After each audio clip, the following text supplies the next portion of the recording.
I'm back because I want to read more of it. Okay. Because I don't know what about this story. It just pulls me back each time. Anyways. Let me get them to safety. I don't know what voice to do with this. Get them to safety. Coming down that side too. Doesn't matter. Just get out of here. Was Lord Bryn them? No, you idiot. His cart. Back here. I don't feel like myself. Everything hurts. I'm struggling to breathe for some reason. Did the wind get knocked out of me? I try to lift my arms, but they don't move. I can't move. Have I been paralyzed? No, I may not be able to move, but I can feel pain and tiredness. Debris and dust clutters my sinuses. I try to open my eyes, but as expected, that doesn't work either. I feel like an absolute mess. I don't remember how I could have gotten into this situation. Am I reliving the avalanche? No, I don't think I am. It's too hot. Something isn't right. My entire body feels like it isn't my own. I have this urge to yell, but nothing comes out. Then there's my legs. They feel like they're being crushed. It feels like my feet aren't even there. There's a hopeful feeling, however, as I feel more awake by the minute. Am I asleep? Yeah, this is just a dream. Nothing to worry about. I'm actually kind of glad. Usually, I've never been able to realize when I'm in a dream. Something like that was very rare for me. I don't know how to wake up, though. The ringing in my ears slowly subsides. I can hear the rustling of leather in front of me, and there's also the sound of struggling. Without even trying, my arms struggle to push myself up. There's something on top of me. I can't get out from underneath it. Okay, from what I remember, Lyle was drunk and he's sleeping on the chair right now. Is Lyle like smothering us? Like cuddling snuggles, maybe? My eyes are tightly squinted. I'm not doing this. It's like I don't even have control. Am I even me? Oh, Jesus Christ. Oh my God. My eyes open and everything is blurred. It's like I just woke up. Never mind. Okay. Lyle is not smothering us. I'm laying on hard rocky ground and there's a splintered wood all over the place. Is that Elena? That could be Elena. After a minute of gaining my senses, I look up and see two figures. I start to violently move around underneath the rubble and reach a hand out. This isn't my hand. It hurts a lot and one of the fingers might be broken. Through the rips in the glove, I can see brown fur sticking out. What the hell is going on? My mouth moves, but my own voice doesn't come out. Stop! Please! Raynar? I'm Raynar? No, I'm just dreaming that I'm Raynar. And this is... Oh no. After being infatuated with my circumstances, I finally realize where I am. Queen Elena is unconscious and being held hostage by a figure in a ragged cloak. He looks like a lizard, but I can't see his face. Just his vibrant red eyes. He's got a jagged dagger raised and aimed to strike. The silks on her clothes are scruffed up and torn, and her face is scratched and bruised. She's covered in dust and chips of debris. Why would I do that? If you let her go and cease this attack, the Kingdom of Lyre will take no action. Raynar's hand is trembling, and I can feel all of his movements. His body is shaking, and his chest is heaving. I can feel his tail pressed flat against his rear. The debris and wood from the carriage is laying on one of his antlers, so he can't move his head very well. This is very strange. No, this is terrifying. It's like I'm seeing through his eyes. It feels so real, too. I find that hard to believe. I swear it. A dreadfully long silence falls on the area, It's broken by the sound of him raising the knife higher into the air. I didn't come here to make deals. I know what's coming, and I wish I could close my eyes. No! It happens in an instant, but it feels like an eternity. I collapse underneath the rubble and fall apart. I hear his anguish as he lets out guttural screams of pain. I can feel the warm feeling of tears streaming down his face. Stop it, please! Let me help her! Reinhardt gathers his strength and begins to lift with all his might. The carriage budges a bit, but it's not enough for him to get out from underneath it. You'll be with her soon enough. No! I can hear the bandit stepping closer. His footsteps stop. Damn! He runs away as I hear shouting on the right. It sounds like a large group of men running toward the cart. Several bandits are being chased and run by the carriage. Raynar's eyes are too teary to see. Excuse me. After a few seconds, he lifts his head and opens them. Lyle? Damn, hold on. Let's see this. 10 years ago, Lyle is 22. 12-year-old Lyle? 12-year-old Lyle in this. Right? He's 22. Ooh. He was here? It's him, but he's younger. Looks to be 14, maybe? No, use your... Oh, wait, you can't use your brain because you're kind of sleepy. He's 12 in this, right? He's not 24, he's 22. And it's 10 years ago. His fur is spotted on the face. Almost like freckles, and his head fur is short and ruffled. Oh, that scar is fresh, I just realized. He got it from the bandit. Okay.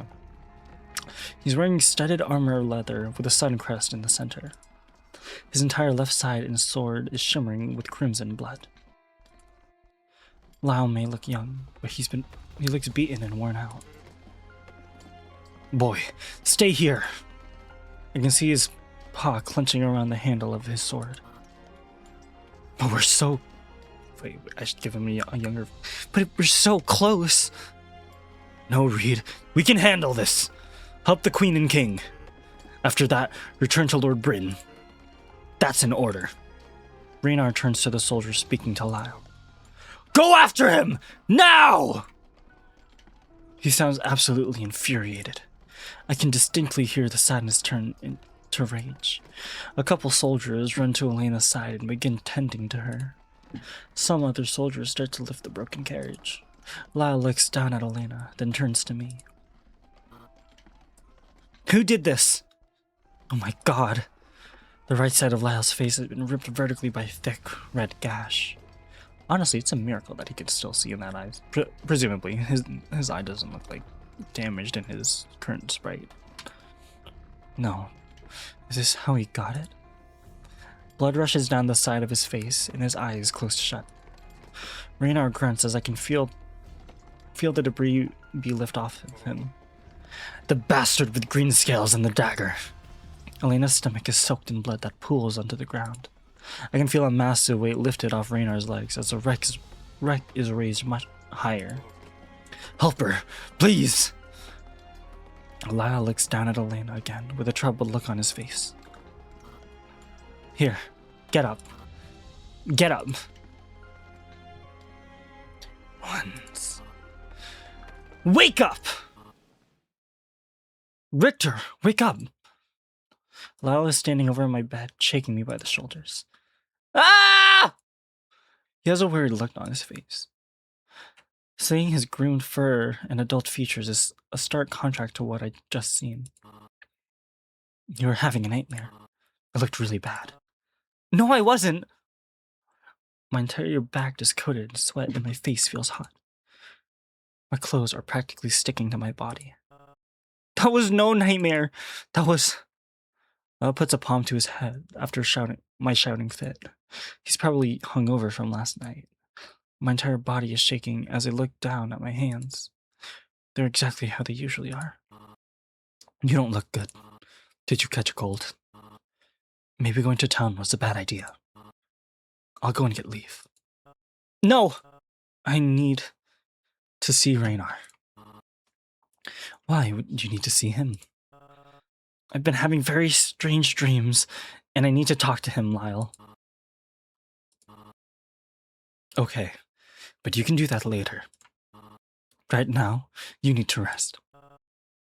Lyle, I don't have a cold. I'm fine. I need to see him. I slide out of bed and plant my feet on the ground. It's so cold. It's cold, so I grab the shoes I kicked off my feet last night. They're sitting in the corner of the room, one on top of the other. I adjust my coat and walk to the door. My hair is a mess, but I decide I won't be needing to pull it back. I stand in the doorway and look at Lyle. He has a conflicted look of worry on his face. I go through the doorway and begin to sprint down the hallway. Unsurprisingly, it's very cold out. I think I hear Lyle exit the door after me, but it doesn't seem like he's chasing me down. I turn a corner and sprint towards the dining chambers. It's where she would most likely be right about now. We've been using it as a place to hold meetings, and he's been working in there a lot. The other council room hasn't been used in a very long time, so they're still cleaning it out. What just happened? That dream was so vivid. I don't think it was a dream. Something is really wrong. It was like there were rules. The circumstances were so realistic, and it was too well structured. I can feel the sweat running down the side of my head. I feel like an absolute mess. This doesn't feel like something that I just imagined in my head.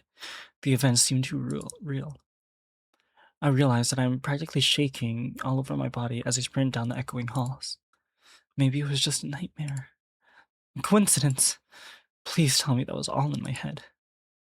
I reach the door and fling it open. Raynar! Oh, is that the advisor he was talking about? There he is, sitting at the table. His head jerks in my direction, and I throw open the door. What is this? Sitting next to him is a woman I've never met before. He was the girl that he was talking about that girl when we first met Kadaj. Wait, a human? The only human I know of is a guard under Lyle's command, but this isn't her.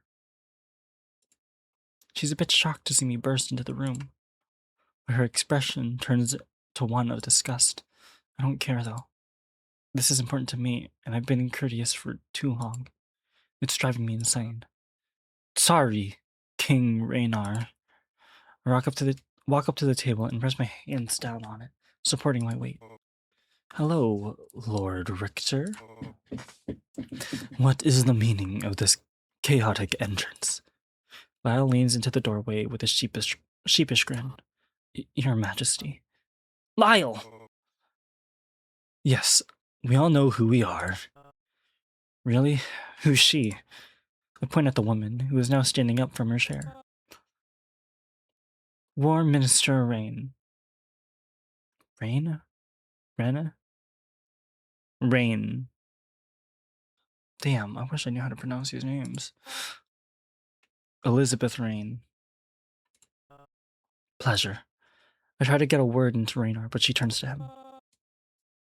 Is this that ambassador you were telling me about? I'm guessing he's the one from Aaron. Raynar? They both turn to me with shocked expressions. Lau steps into the room, raising his hands in a comforting manner. Yes, Richter? Raynar's look of surprise changes to one of genuine concern. I take a deep breath and begin. Remember the talk that we had last night? A searing burn works its way through my head. I almost collapse onto the table from the pain, but I manage to support myself with my arm as I bring my hand to my head. Someone should get Leaf. He isn't looking too good. No, I'm fine. I just need to know about last night. Richter, this isn't the time to talk about that. Please, Raynar, you have to trust me. You said that you could remember every detail of that day, correct? He doesn't answer at first. My head is splitting open. Yes. I say the next sentence, tapping my finger on the table for emphasis. Who did it? There's a very long pause before he speaks. There's a look of curiosity on his face. It was a bandit. Yes, but what did he look like? Why do you need to know this? Please, you have to trust me. He looks down at the table.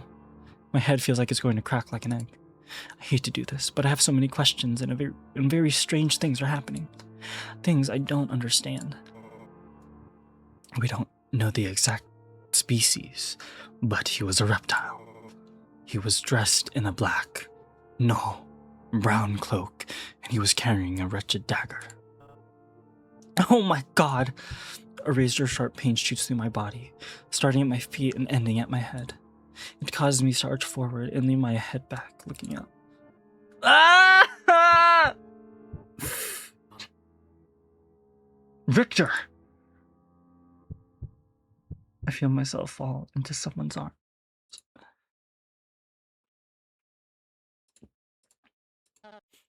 What happened to him? Going to be okay. He should be fine.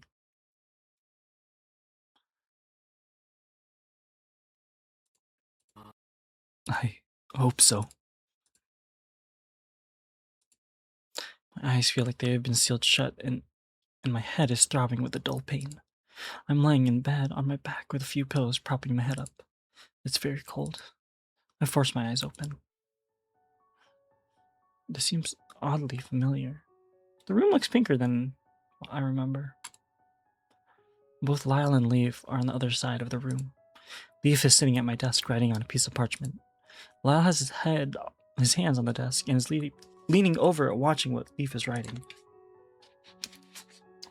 Leaf looks very small in my chair, his shoulders barely coming up over the desk.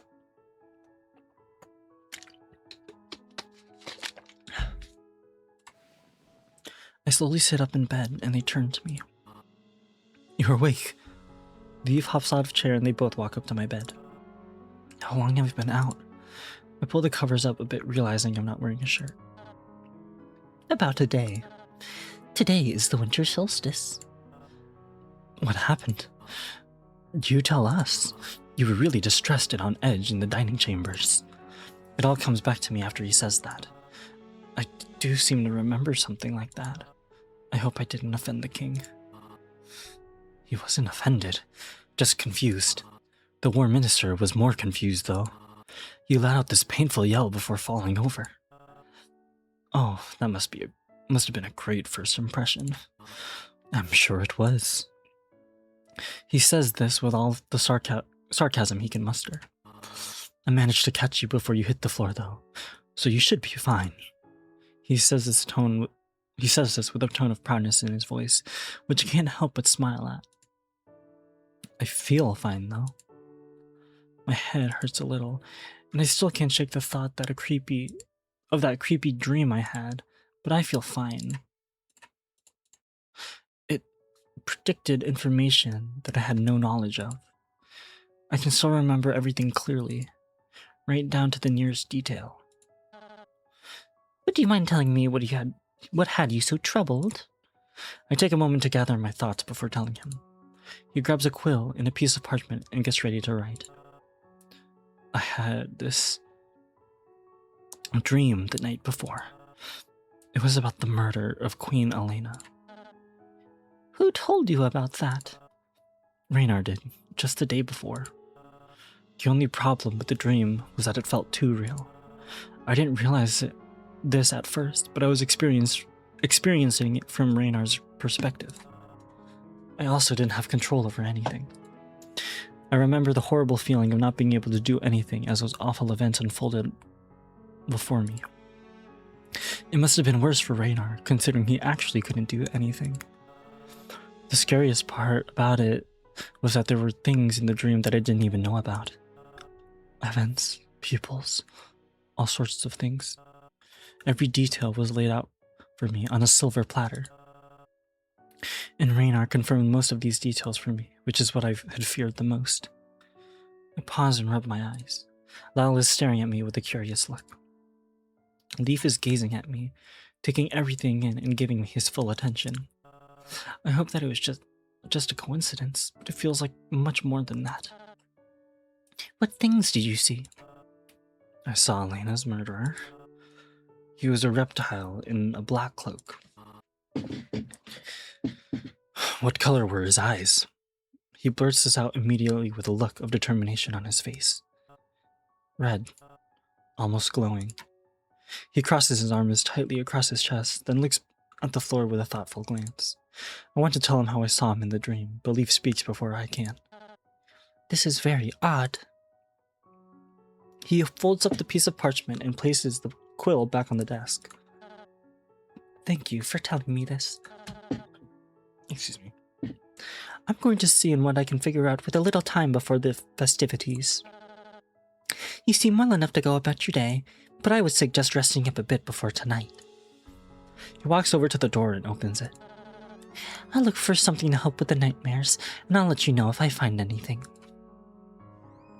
He steps through the door and closes it with a soft thud. Lyle is standing there looking at the floor. He seems afraid. I can see his tail tucked between his legs. What's wrong? He looks up at me with a solemn look. He anxiously rubs his thumb between his fingers. Lyle? Yes, Richter? How did you get that scar? He brings a paw to his face and gently rubs at the old wound. I got it from the... He fidgets with his paws and his tail droops a bit. I know this must be an uncomfortable topic, but would you mind telling me what happened? You don't have to if you don't want to. His chest inflates as he takes a deep breath and he begins to speak. I told you how I squired for Lord Bryn before I was knighted, correct? Yes. He was 13? God damn. Yeah. 12, 13? Yeah, whatever. Same. Anyway. I was 13 at the time the king requested Lord Bryn to meet them halfway at an outpost in the canyons. The king and queen were on their way back from a trip to Dries. They wanted him to be there for an important discussion with a Drizian diplomat. It was a long trip and I was very excited. It was my first time outside of the kingdom. Didn't get to see much though. Just the northern run and some of the canyons. They were huge, but nothing like the mountains west of here. He jerks his head in the direction of the window, where the mountains roll down to the water's edge. On our way back, the attack happened. I was among some of the soldiers who were part of the defense. I didn't have much training, but I held my own pretty well. And thankfully, I didn't have to kill anyone. I can see his words catch in his throat. But I fought him, the man who killed her. Really? I'm sure of it. His tail is now stiffly tucked between his legs. It was a very quick fight. He was running towards the roll carriage, and I cut his tail. He turned around and grazed me with his knife. It cut a huge gash into my face, but thankfully my eye is fine. I can still see out of it, but not as good as my other. He looks at the ground, clenching his fist. Can we not talk about this? Of course. Thank you. I just don't like it talked about because every time I ask myself a question. What would have happened if I had stopped him? Things could have been different. And I see his eyes welling up with tears. I get out of bed and envelop him with a warm embrace. His armor is cold on my bare chest. It's okay. None of that is your fault. That's the second time we've had to say that to someone. Or to Raynar? Yeah. We can't change the past. He seems a bit shocked at the sudden physical contact, but he returns the favor and wraps his arms around me. Thank you, Richter. That was a really awful event. We step back from each other and I sit down onto the bed. I just have one more question, and it's not about that. What is it? Your family. The Reed family. Yes? I'm not very familiar with them. In Aaron, we don't hear much of other nobles, especially from Lyre. Would you mind telling me about them? Not at all. The Reeds are a very old family. Records of our lineage dates back almost 500 years. Wow, it's a long time. He nods his head enthusiastically. Yes, and our family has served the Ossian family for generations. At one point, we were the second most powerful family in all of Lyre. But over the years, that has changed. The reeds are dying out. There aren't a lot of us left. Yeah, it doesn't help that he's kind of gay, so we're not procreating anytime soon. My father, Marcus Reed, is the lord of our large keep in the Golden Timber. I am his only child and have no interest in what. Even he acknowledges it. He says this in hushed voice. Oh, I hope he's not saying that as if he's ashamed about that. That's sad. He can pester me all he wants, but I'm not getting married. Especially now that I've given my life and heart to this kingdom. So our family will most likely die out, but I've accepted it at this point. Once my father passes away, I'll be the last Reed. Has a nice ring to it. I guess it does. I just have one more question. Yes? What does your family crest look like? Ah, yes. It's, He pads over to my desk and grabs a piece of parchment and a quill. Do you mind? No, not at all. He starts drawing on the paper as he describes it. The area from where I'm from, the Golden Timber, is a little bit northwest of here. It's called that because when it snows, the trees will shine like gold as the rays of sunshine pass through their snow-covered leaves. It's said that when my ancestor, Radolf Reed, was born, it was during an eclipse. This was when the founders of my family decided to make our family crest an ellipse. Wait, eclipse, not ellipse, my bad. He finishes his drawing and swipes the parchment off the desk. Here, this is what it looks like. Oh, from the armor he was wearing.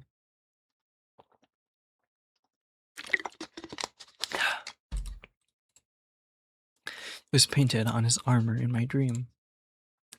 I've never seen this symbol anywhere else, though. It's not on Lyle's armor, considering the royal armor is plastered with the Ossian crest. Another sharp pain flows through my body as I try to remember. Are you okay? Yeah, I'm fine. Just a small headache. Lies come easy to me when I'm telling half-truths. You should rest for a bit. The ball is tonight, and I don't think you'll want to miss it. You have your outfit ready, right? Yeah. Great. Will I be seeing you there? Yes, I'll be there. I'll be doing my job, but I'll be there. Now's my chance. I really want to ask him if he would like to go with me.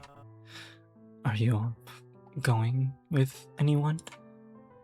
I can see his tail swish side to side. No, I'm not really going with anyone. I would rather go just to have fun, you know? Oh, yeah. Damn it. I feel the same way. The next few seconds are extremely awkward. Why am I so bad at this? I find it silly how I'm able to ask heavy questions like the ones I've been asking for the past day, but I can't ask a handsome wolf to a dance. Now that I'm thinking about it, I've never been good at romance. Well, I'm gonna leave now. I suggest you get some rest. Okay. He walks over to the door. I'll see you this afternoon then. Of course. He opens it and walks through, closing it softly. Once the door is closed, I lay down in bed and pull the covers up over me.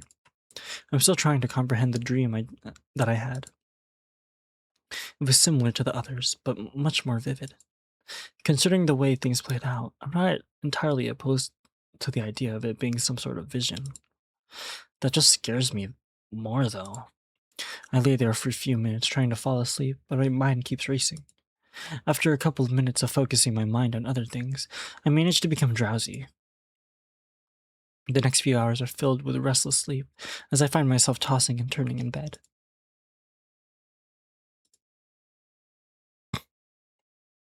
Whoa, whoa, whoa, whoa, whoa! Day 18, pass on to day 19. What happened to day 20? Did we sleep through the fucking winter solstice? Whoa, come on! Thankfully, there were no nightmares or any dreams for that matter. My sleep was very empty and as black as night. Did we seriously sleep through the solstice? God, the ball, come on! I suddenly realized that the disturbance that had woken me up was a noise knocking at my door. The knocking gets louder, so I stumble out of bed and I throw a coat around my naked torso. Whoever is at the door clearly has something urgent to tell me. Just a moment. I reach to the door and open it, expecting to see Lyle or Leaf. Prince Adrius? He recoils a bit at my surprise, but quickly composes himself. Lord Richter. He looks me up and down with a judgmental gaze. I see you still aren't dressed for the ball. Wait, what day? Why did we have the thing? No. Is this day 20? Are we still on the day of the ball? Okay, never mind. Maybe I'm tripping. I awkwardly pull the coat more tightly around my body to cover up. It's the best I can do considering I'm only wearing a pair of loose trousers and no shoes or socks. I was resting. What could he possibly want from me? Why would he be here to see me?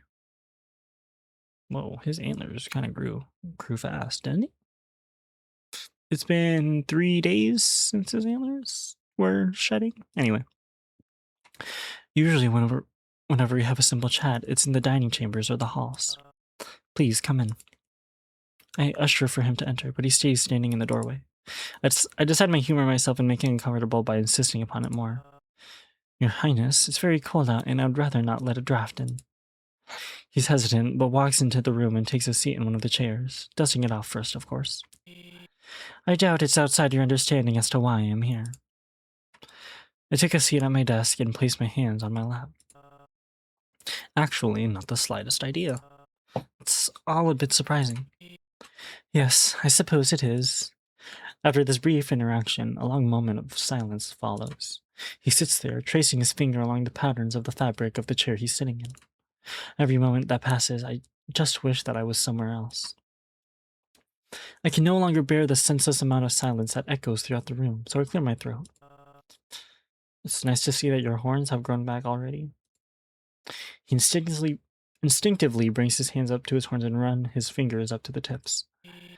Yes, that oil does seem to work wonders. I take it you'll still be able to attend the ball tonight, then, without any embarrassment? Oh, okay. Excuse me. He lowers his hands from caressing his horns and looks at me. No, I don't think I will be attending tonight. As much as my father wishes me to. He pauses for several seconds, looking out the window with a glare in his eyes. I apologize for my outbursts the other day. It was an embarrassing moment for me, and I regret my actions. Did my ears deceive me? Am I getting a heartfelt apology from the prince himself? I can't help but wonder if this ever happens. He almost choked those last few words out. Your Highness, all is forgiven. It did not affect me as bad as you would think. That's good to hear. But that is not why I'm here. There he is. It was all formality, as I predicted. The reason I am here has to do with yesterday's events. He sets up a bit and stares into my eyes. His eyes are big and have bright golden brown pupils. Oh yes, I was acting a bit irrational. I must have been terribly delirious, but I am feeling much better now. You know what happened. I'm sorry. What? My mother's death. What happened 10 years ago? As irrelevant as it is, How did you come to find out about this information? You arrive here, a clueless, naive ambassador, clearly only armed with your people skills, and yet...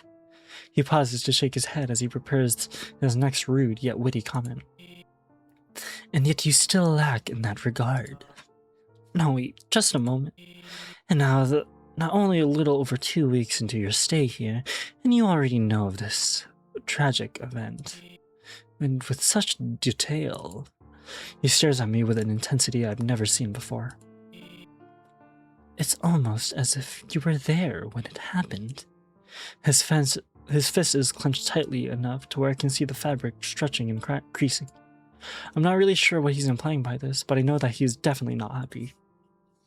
Bro, he thinks that we were there to kill his mother or some shit like that. What if that was the twist?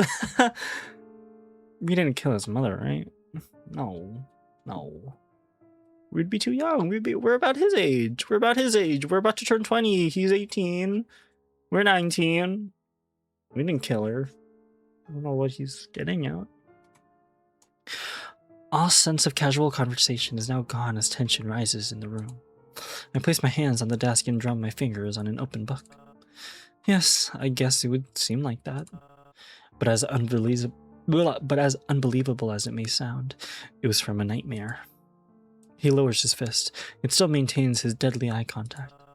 I've come to the conclusion that it was a pure coincidence, nothing more. This isn't the case, but I would rather not make a fool of myself in front of him as I did the others. The more and more time passes, the more I regret reacting in such an undignified manner. I understand that almost anyone would react in a way if something like that happened to them, but I can't help but feel stupid. It was merely a few traits from the nightmare coinciding with the actual event.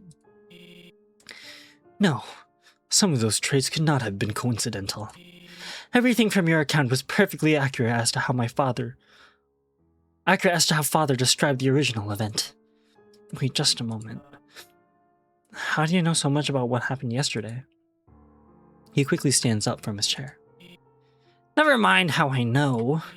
I don't know what you're up to, but I don't like it. I quickly stand from my desk. He can clearly see that I'm not enjoying these vague accusations. I don't like how he thinks he can treat people this way, and if I'm going to be advising him in the distant future, he needs to learn what that means. I don't know what you're talking about, Adrius, but I'm certainly not up to anything. You may be the prince, but don't let that give you the impression that you can come into my quarters and accuse me of treasonous behavior. I haven't said or done anything that would lead you to this conclusion. Damn, I can't fucking read today, can I? Oh my god. Jeez. After I'm done shouting, I feel a sense of triumph. You would expect someone like him to be completely shocked by my sudden outburst. He's probably never been told off by anyone beneath him before. Despite my judgments, he just runs his hand along the arm of the chair as he walks toward the door, looking me in the eye. I never said anything about treason. He reaches the door and opens it, a thick gust of cold air flying into the room and setting to the floor. Father has told me that once I am king, you will be advising me. Even though I feel that is something I should choose, allow me to bestow some advice to you, Lord Richter, before that time comes. He steps out into the hall, holding the door open. I would watch what I say and do in this castle. The walls have ears, and oh, how they love to listen. With that, he exits, the door closing behind him with a muffled thud. I wonder what he means by that. I wonder if people know about what Richter and Kadaj has talked about in their private conversation. In the open hallway, mind you. Anyway. I'm still standing at my desk, my muscles straining, and my head feeling a bit weak. That edgy little brat. I say this in a low voice after hearing that last comment. Sometimes I'm surprised that we're only over a year apart. I pull the chair up and sit back down in it, feeling a bit lightheaded. What did he mean by that? Does he have spies roaming about? It would make sense considering he's a noble in an environment full of uncommon and unfamiliar people. But it doesn't seem like the paranoid type. Although having spies never really hurt anybody. But for what reason would I want to cause trouble? It just doesn't make any sense to me. I fiddle with the trinkets and items on my desk in a lazy manner. I'm thinking too much about this. It's most likely an empty threat from a person I still haven't gained the trust of. and I haven't done anything wrong. I still can't help getting I still can't help getting the feeling that I'm being watched. It's not a feeling I enjoy. He's just an entitled brat that needs to get out more. An untouchable, entitled brat. I'm going to watch my step around him, though, but I'm definitely not going to bend to his will. His mother's death is no excuse to be rude and insensitive. I rest my head on my desk and I try to think about something else. The ball should be starting soon, and I haven't gotten ready yet. There's another knock at the door. Coming. I open it to find a servant standing in the doorway. Lord, Lord Richter, the Winter Solstice Bar will be starting shortly. I have been sent to help you prepare and escort you. He's a small badger with plain clothes and a sad face. He looks to be no older than I am, but I can't really tell. For me, it's much easier to judge a human by their age. Prepare? Yes, getting dressed and whatnot. Oh no, I don't think I'll be needing help with that. I'm quite capable of dressing myself, thank you. He seems shocked by this, but I can tell that he doesn't object. Very well, but I'll be outside ready to escort you to the ballroom when you're done. Thank you. Of course, my lord. He leaves through the door and another gust of wind pushes into the room. This coat is no longer keeping me from getting cold, so I quickly toss it off and throw it to the side. I stand there shirtless, looking in the mirror. I can't help but feel amazed at how my body has been able to stay in shape. I've always been more on the lean side, but I still have plenty of muscle and a toned body. My arms are the better part of my my arms and the better part of my torso are covered with a moderately thick layer of hair, as well as a few scars from my past. The winter sunlight from the setting sun shines on my golden skin in a very nice way. I've never been one to care too much about my looks, but maybe Lyle is right. Maybe I'm one of the most desirable bachelors in Erin. Then again, no family name puts a damper on that. I'd be nothing more than a pretentious flirt. As I think about my vanity, I mess with my hair in the mirror, trying to see if I can make it look special for tonight, but I just settle with tying it back. I walk over to one of the chest of drawers and pull out the neatly folded suit I plan on wearing tonight. It's a light and breathable black wool coat with silver buttons, oh shit, and silk accents. There's a vented back flap and cape attached to the shoulders that flows nicely down to the back of my knees. Along it is a pair of black trousers and a white dress shirt with ruffled sleeves. To top it off, there's a pair of ballroom shoes that I've been saving for this occasion. There's a sleek black with leather laces and silver aglets. To add some color, there's a diamond blue silk scarf that tucks into the collar of the outfit. I take it over to the mirror and start to undress. After I'm fully nude, I dampen a towel and freshen up. Once I'm dressed, the sunset has already shifted to a moonlight evening. The servant outside my door has already addressed me several times, letting me know that the festivities have most likely already started. I'm in no rush, though. I never like to arrive to a gathering early. Arriving to a party too early can result in many uncomfortable situations that I would rather avoid. I'm still seeing my encounter with Adrius from earlier, reeling from my encounter with Adrius from earlier. I'd rather avoid people dumping information and unwanted questions on me at the current moment. Tonight is supposed to be a night of pleasure and clever conversation. After the last few stressful days, I would like to take my mind off everything that has happened. Unfortunately, that will seem impossible with the people that are going to be there. Wherever they go, they bring scandals and trouble. It was never like this in Erin. I feel like I am in a charade of falsities. Nobody ever shows their true intentions, except him, of course. Lyle is different from the rest of them. I guess that's what I like the most about him. Conversation between the two of us is as formal as ever, yet it feels genuine coming from him. I guess the main reason why is because I can trust his loyalty. Loyalty. I say to myself out loud. I guess it really is one of his most admirable qualities. Usually, one would admire someone who inspires loyalty, but I, for one, have always admired those who show it.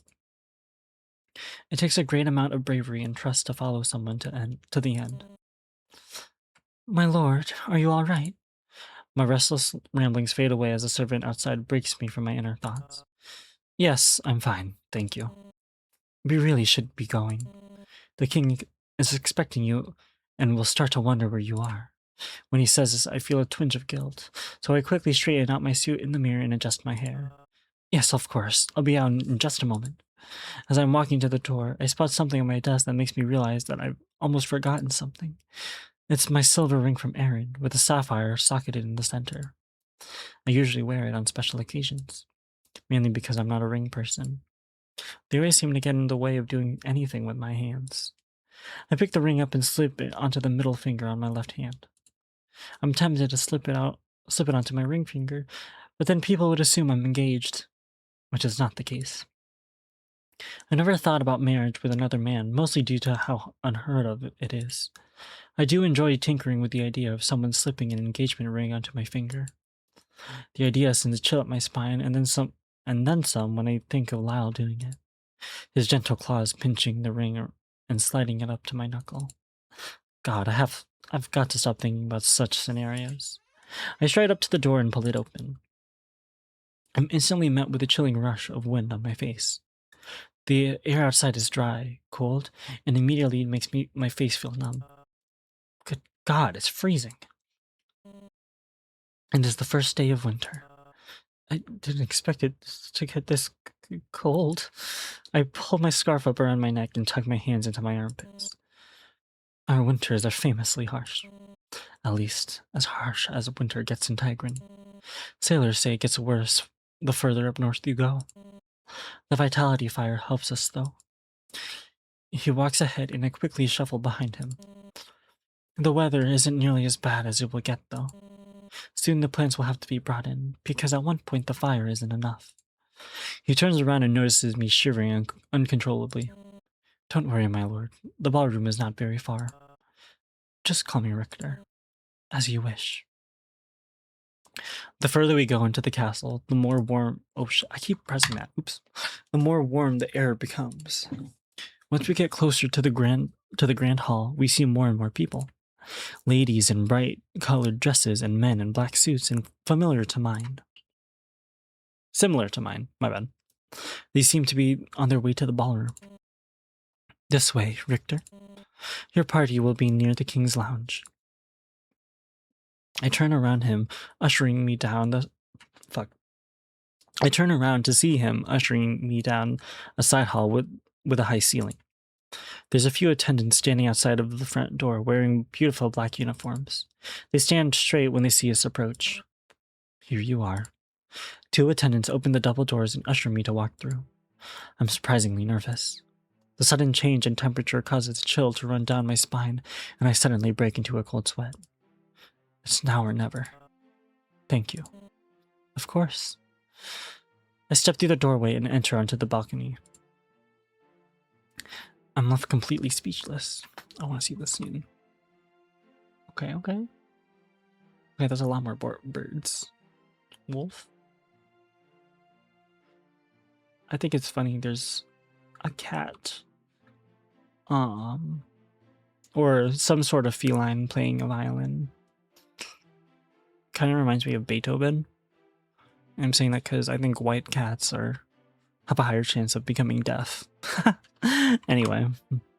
Oh, is that an otter? Okay. I'm left completely speechless.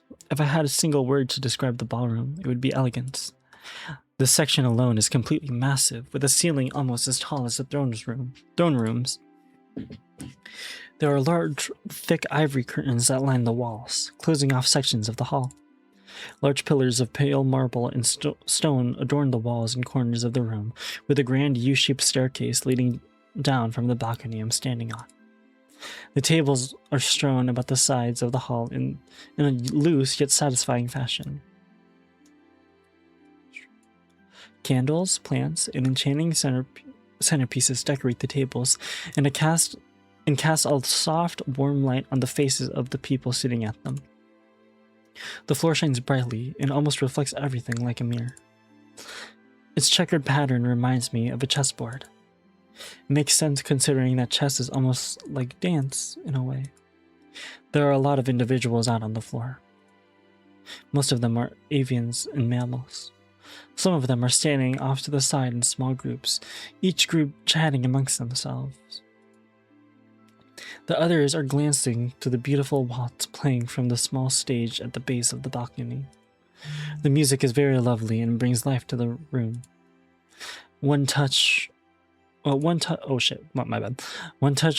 the light has that catches my eye is a dim pink light that comes down from the chandeliers above. It casts the entire room in a rose hue and changes the ivory to a light pink and the marble into a rose quartz. There are already a few people walking down the steps, a few couples with elbows locked. I begin to head down the stairs behind them and reach the bottom. The wall to my right is lined with tables full of delicious-looking food. Pastries and tarts line trays along with the small boards of cheese and olives. Fruit towers and cobblers are arranged neatly on plates, and there's an entire table dedicated to kegs of different types of fine wine. Each keg has a labeled tap, and in the very middle is a center with a pyramid of wine glasses organized delicately at the center. Each glass is filled with a different type of wine, and in the center is a decorative candelabra that shines light through all of the glasses, creating a colorful light show on the floors and walls around it. Wow. Yes, indeed. Gah! Kadash seems to appear behind me, a few steps up the stairs. He reaches my level and puts his paw on my shoulder. Excuse me. Absolutely stunning, is it not? He gestures out toward everyone dancing on the floor. All of our hard work paid off, wouldn't you agree? Well, all of your hard work. My job is easy. He says this last part offhandedly, but in an amusing way. I suppose so.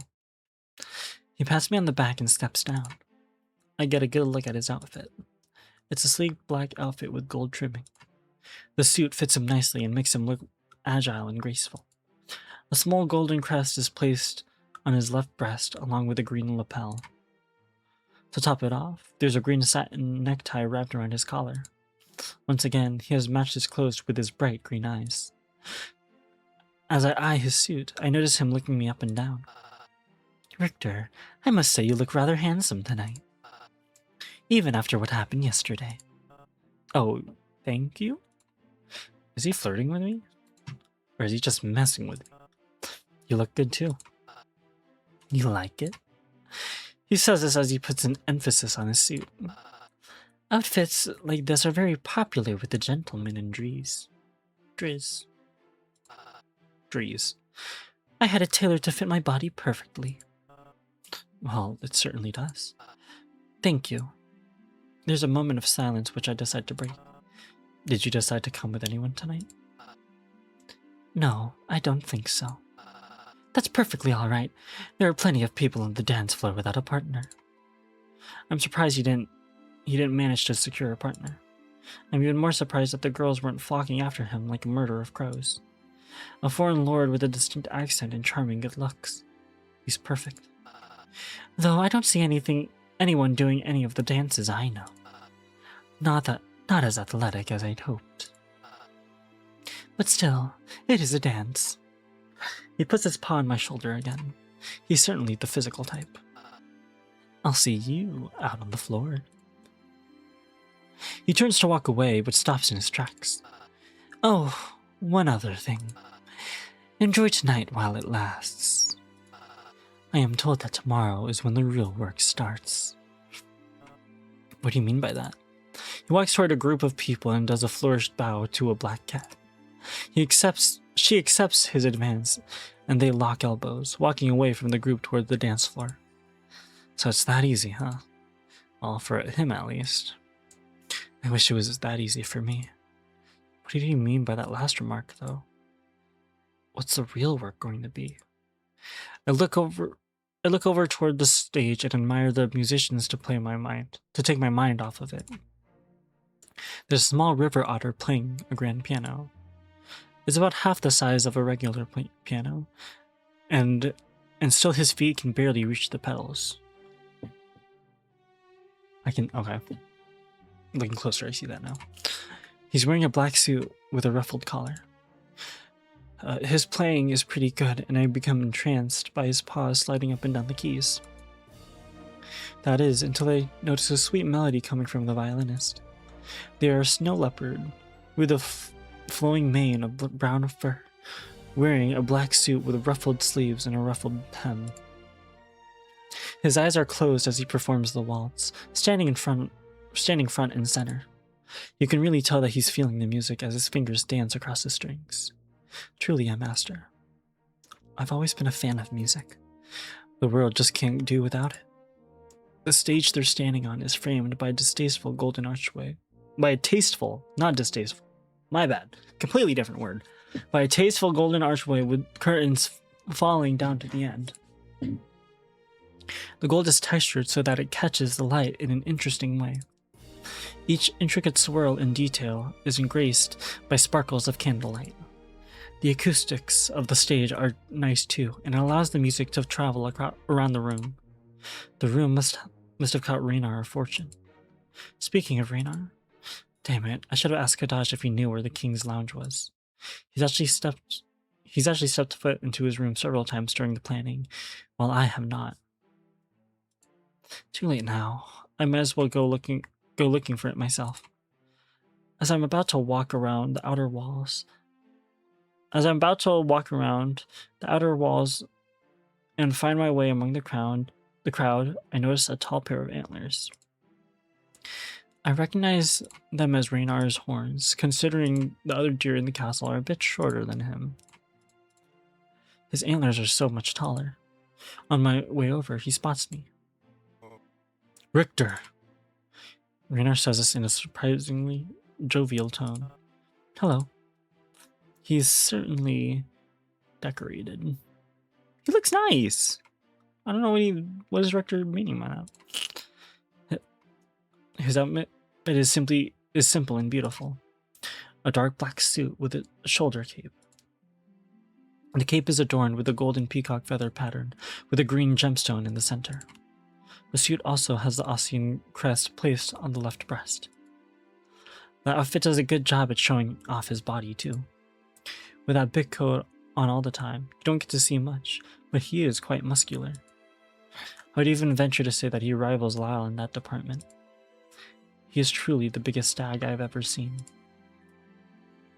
The most interesting part of his choice in fashion is the golden flecks that he has decorated one of his antlers with. Everything matches and it's all designed beautifully. I'd expect nothing less from the king. Your suit is very nice, Richter. Is it from Aaron? Yes, and it was very hard to find something like this. The weather is much more harsh than I predicted. He takes a drink from his glass. I can't imagine how hard it would have been to find something warmer. I'd imagine it'd be very difficult. The server walks by and Raynar places an empty glass on the tray. He also grabs a new one. Before the moment is lost, I prepare to apologize for what happened. Raynar, I wanted to apologize for what happened the other day. It was not my intention to cause so much chaos. I was just very frightened, and I should have taken more control of my emotion. He holds my hand to stop me from going any further. It's perfectly fine, Richter. We move closer to the edge of the room as he continues to speak. His hooves clop on the ground in a satisfying way. You don't have to apologize for anything. Leif explained to me what you told him. He did? Yes. You don't need to worry about it. I was hurt and confused at first, but I knew you wouldn't act so unhinged without reason. We shall talk about it later in private. Oh, okay. He glances around the room while we talk, and I notice him set his eyes on something. Here comes Elizabeth. Maybe you can get a second chance at a first impression. He says this, jabbing me in the shoulder with his elbow. That would make it a second impression. Wow. She looks completely different from how I remember her. She's looking at me with a perplexed look that slowly fades into a look of slight discomfort. Not gonna lie, she looks really European. I don't know. Scottish, maybe? Anyway. Perfect. Her hair is no longer loose and tied back, but is instead brought up into an intricate braided crown with gems weaved throughout the braid. The dress that she wears is a light cyan cloth with crystal-like leaves delicately sewn onto the base. The leaves come down past her hands and drape by her sides. It is a very pretty dress, but I'd appreciate it if she would stop staring at me with those dead eyes. You certainly look better. She says this in a droll tone. Yes, thank you. I apologize for the other day. She wastes no time in answering. Apology accepted. But I don't really understand what was going on, but Raynar speaks very highly of you. I trust his judgment. She turns to him slowly with a cocked eyebrow. I just hope he trusts his own judgment. Raynar rolls his eye amusingly at this comment, not taking it too seriously. Liz, he has been nothing but helpful, and a good friend. Liz? She tilts her head at him with a look of intrigue. If you say so. Another servant walks by with a tray of drinks. She takes one off, and so do I. Liz, why are you not dancing? I thought you enjoyed dancing. You talk so fondly of your experiences during your stay in Dries. She smiles and takes a sip from her glass. I have already danced to a few songs with a couple of lords, but I've been taking a small break. I'd like to see you dance in these. She lifts her dress and gestures to her footwear, which look a bit uncomfortable. Hell, I'd like him to see him wearing shoes. I say this as I point at his hooves. That would be an interesting sight. He chuckles as he retorts. Even Elizabeth lets out a laugh. The jokes and small talk help to lighten the mood a bit. Elizabeth sighs and then looks over at me, her lips pressed up into her wine glass as she speaks. Richter, was it? Do you dance? Oh, well, I'm certainly not beat deaf, but I wouldn't consider myself the best at dancing. She eyes me while taking a sip from her glass. Her eyes are starting to give off less of a dead look and more of a smug demeanor. I guess we'll just have to see. She holds out her hand. Would you like to dance? I stared at her hand for a moment, feeling a bit intimidated. I was gonna say that he's gay. Sorry, I like men. Not that I don't want to dance, I just don't want to inflict more harm to my dignity. No, it's just a dance. Nothing out of the ordinary. I take her hand in my own and give it a slight bow. It would be my pleasure. She gives me an excited smile. It's weird, she doesn't seem like the type to smile. The first impression I got from her made me think she would be much more stern. I think I'll go get one last drink. We leave Raynar as he heads for the tables and make our way out onto the floor. The musicians are already playing a song, so we just join the dance. I take her hand and she rests her arm on my shoulder. I gently place my hand on her waist, and we begin to sway and step in the motion to the song. Her dress gently glides across the floor, and I find myself trying not to step on it. See? You're too hard on yourself. No, you're too kind. The situation becomes less awkward as we finally settle into the rhythm of the music. You sound a lot like my father. What? Oh, it's nothing. You just share the same accent as him. Oh. She has a Lyrian.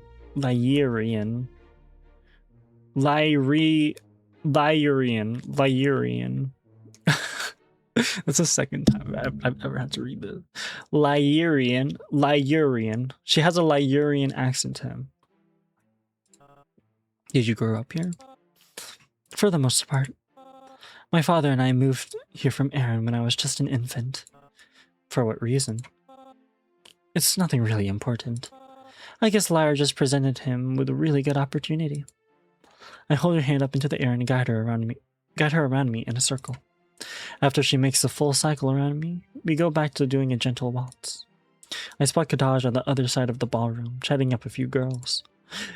It looks like he's showing them a very energetic dance. Some of them are giggling as he's clearly got them in the palm of his paw. Would it be safe to guess you didn't grow up around humans much? Isn't it obvious? Yes, it would. Growing up in Lyre, I've only had the pleasure of knowing a few humans.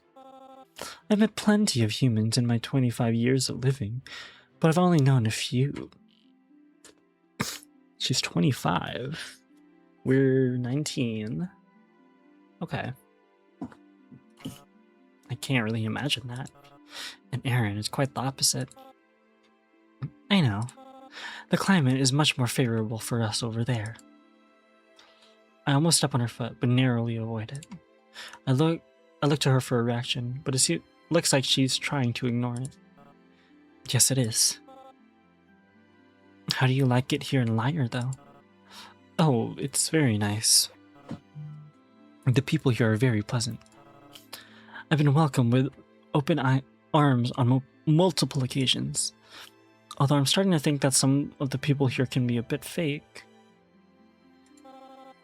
I can hear that you have become very good friends with the captain of the Royal Guard. At this point, I do slightly trip over her foot, which causes me to lose my balance for a moment. Yes, I have. He has been an excellent acquaintance these past few weeks. I'd imagine so. Sorry, I'm laughing because I'm reading text my friend is sending.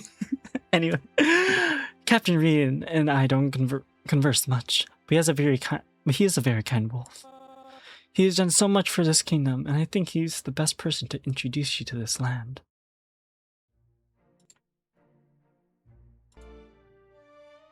He's done so much for this kingdom, and I think he's the best person to introduce you to this land. I agree. Although I will admit, I believe he is a bit afraid of me. What? Lyle? Afraid of you? Yes, but believe me, it makes sense.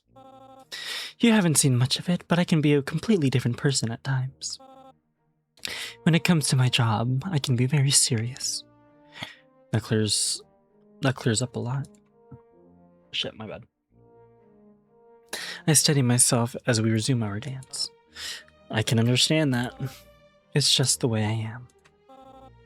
As the king's advisor, it's my job to make sure things run smoothly.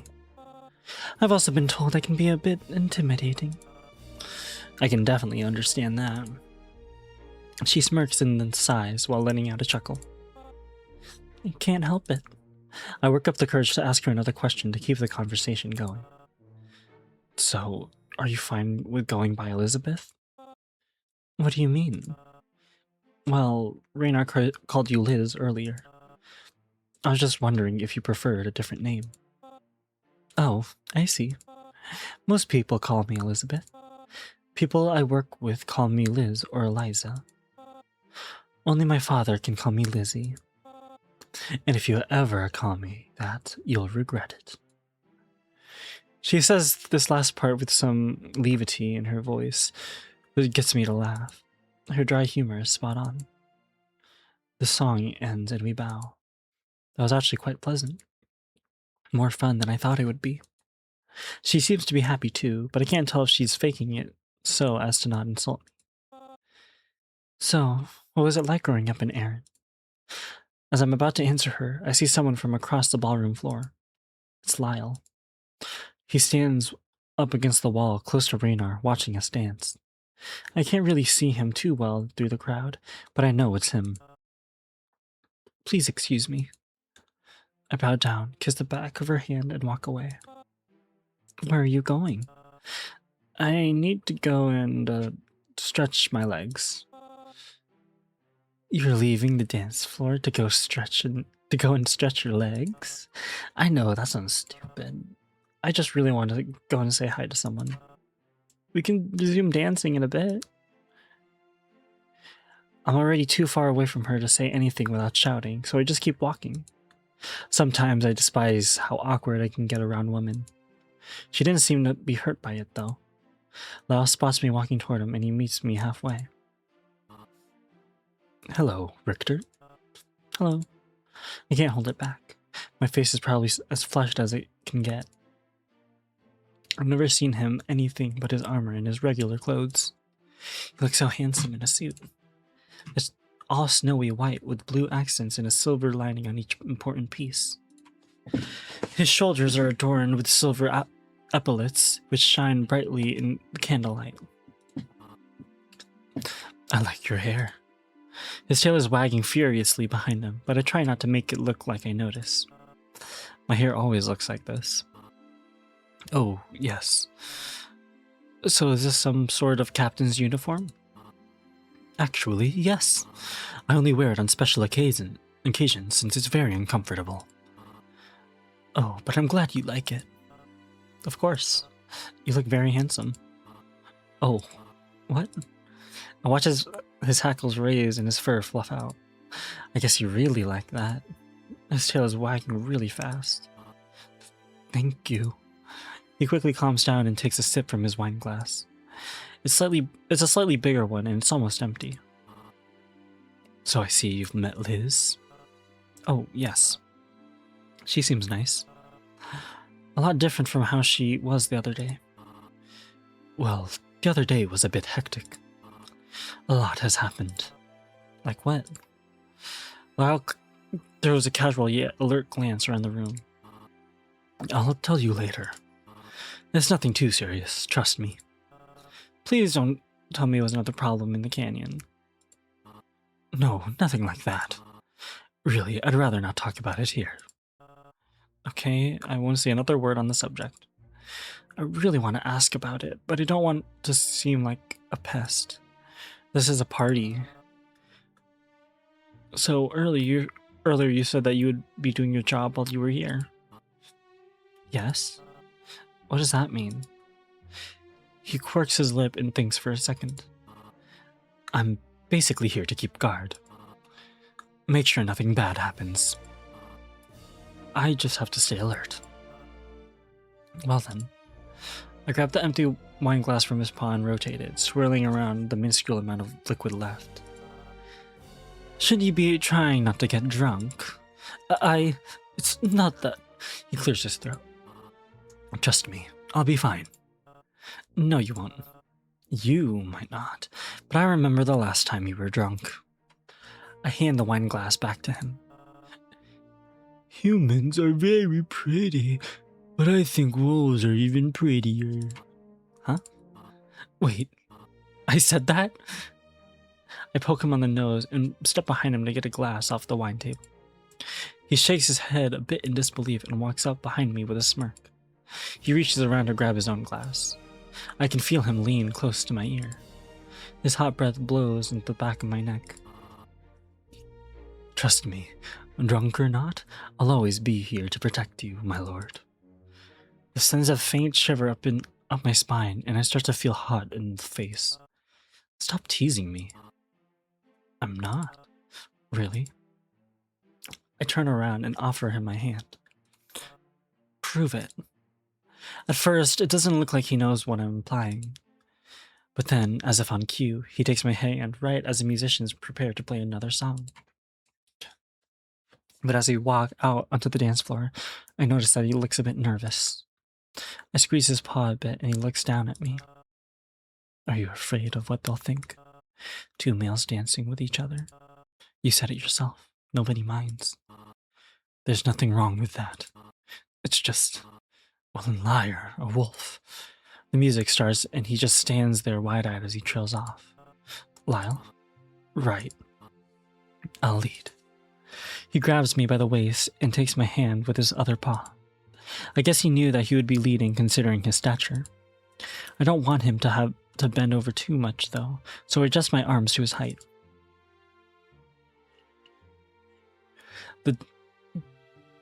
The dance starts off a bit slow, with the two of us pacing slowly across the floor. I already feel like I have a bit too much to drink, even with just one glass. He's not a bad dancer, even considering how different our legs are. I'm just gonna look at the size difference here. Damn, he really is tall and big. Oh my god. Considering we're closer to the camera and, well, I mean, we appear bigger than we are, but damn, he's large. Holy shit. God damn. Anyway. Are you comfortable? I don't know. Everyone's looking at us. I look around and notice that there are several people off to the sides who are looking our way. Some of them have shocked expressions and even have blank faces. I see Liz standing off to the to the side. What is her face? She has a confused look on her face, but smirks and raises her glass to us. Allie! Ally! I guess she's figured. Don't worry, Lyle. But Lyle, I gently rest my head onto his chest as we move our feet to the rhythm of the song. It's just you and me right now. The lights above us dim, and a couple of smooth blue spotlights move around the floor in rhythm to the music. It creates a very moody lighting, and I become entranced in the music. This is the perfect romantic situation. He doesn't respond to that last remark, though. Instead, he just holds me closer to his body. The smell of coconut invades my senses, and I become lost in his warm embrace. His neck fluff is irresistibly soft. I can hear his heart beating through his chest. It's beating fast. Are you sure you're okay? I don't get a response at first. After a few seconds, he responds. Yes. Sorry, I guess I just froze up. Why is that? I ask him in an amusingly curious tone. Richter, do you have feelings for me? I can now feel my heart beating rapidly against my ribs. These heavy clothes aren't helping either, because I feel myself sweating profusely. Lyle. He guides me around him, similar to how I lead Liz around me earlier. Once we meet again, I come back to his front and look off to my side while we continue to dance. Lyle, I'm not sure what to feel. I see him give me an inquisitive yet concerned look from the corner of my eye. My feelings for you grow with every day that passes. Imagine if this whole time Lyle doesn't feel the same way. Or that working as the captain means that he can't really get involved into romantic situations. Until he's gonna say, no, we can't fall in love, and then...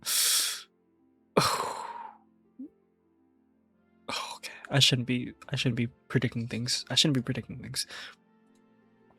I turn to face him, but I stare into his torso as I speak.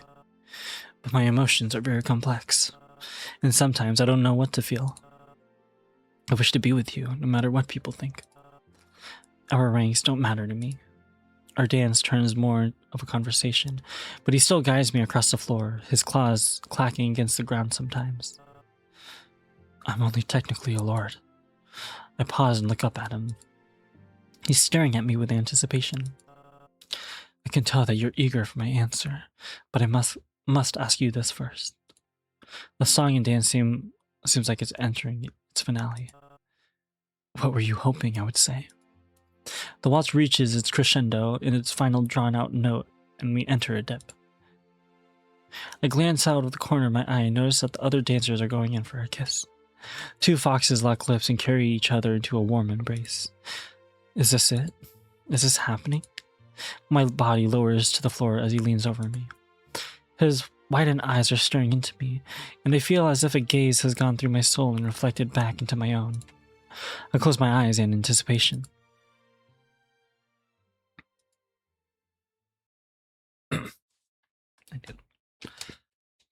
Oh my god. Is this gonna emotionally fuck me up? I'm preparing for the worst. Kadash said that things will go worse or start to get serious after this ball. Right now is serious enough.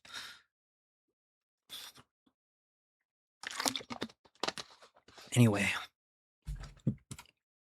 Nothing happens. I open my eyes and Lyle is staring at me with a nervous gaze. He raises me back up and glances around the rest of the room. I'm sorry. We shouldn't have. I look around and see everyone staring at us at the corner of their eyes. Just us. Just me and him. The room suddenly starts to feel like it's being warped. I pick up on the distant chatter. Am I the only one who saw that? Did that wolf just try to kiss him? No, I think it was the human. It looked like he was expecting it. I heard them talking on the dance floor. Apparently that lord... Oh my god, fuck. Apparently that lord has feelings for Captain Reed. Really? That's completely unheard of. I doubt he feels the same. Could you imagine? A wolf in love with a human, here in Lyre? No, that's impossible. My mind is spinning right now. 1,000 thoughts run through my head. What's going on? What's so wrong with us being together? They're from Aaron, you know. I've heard a lot about how they do things differently there.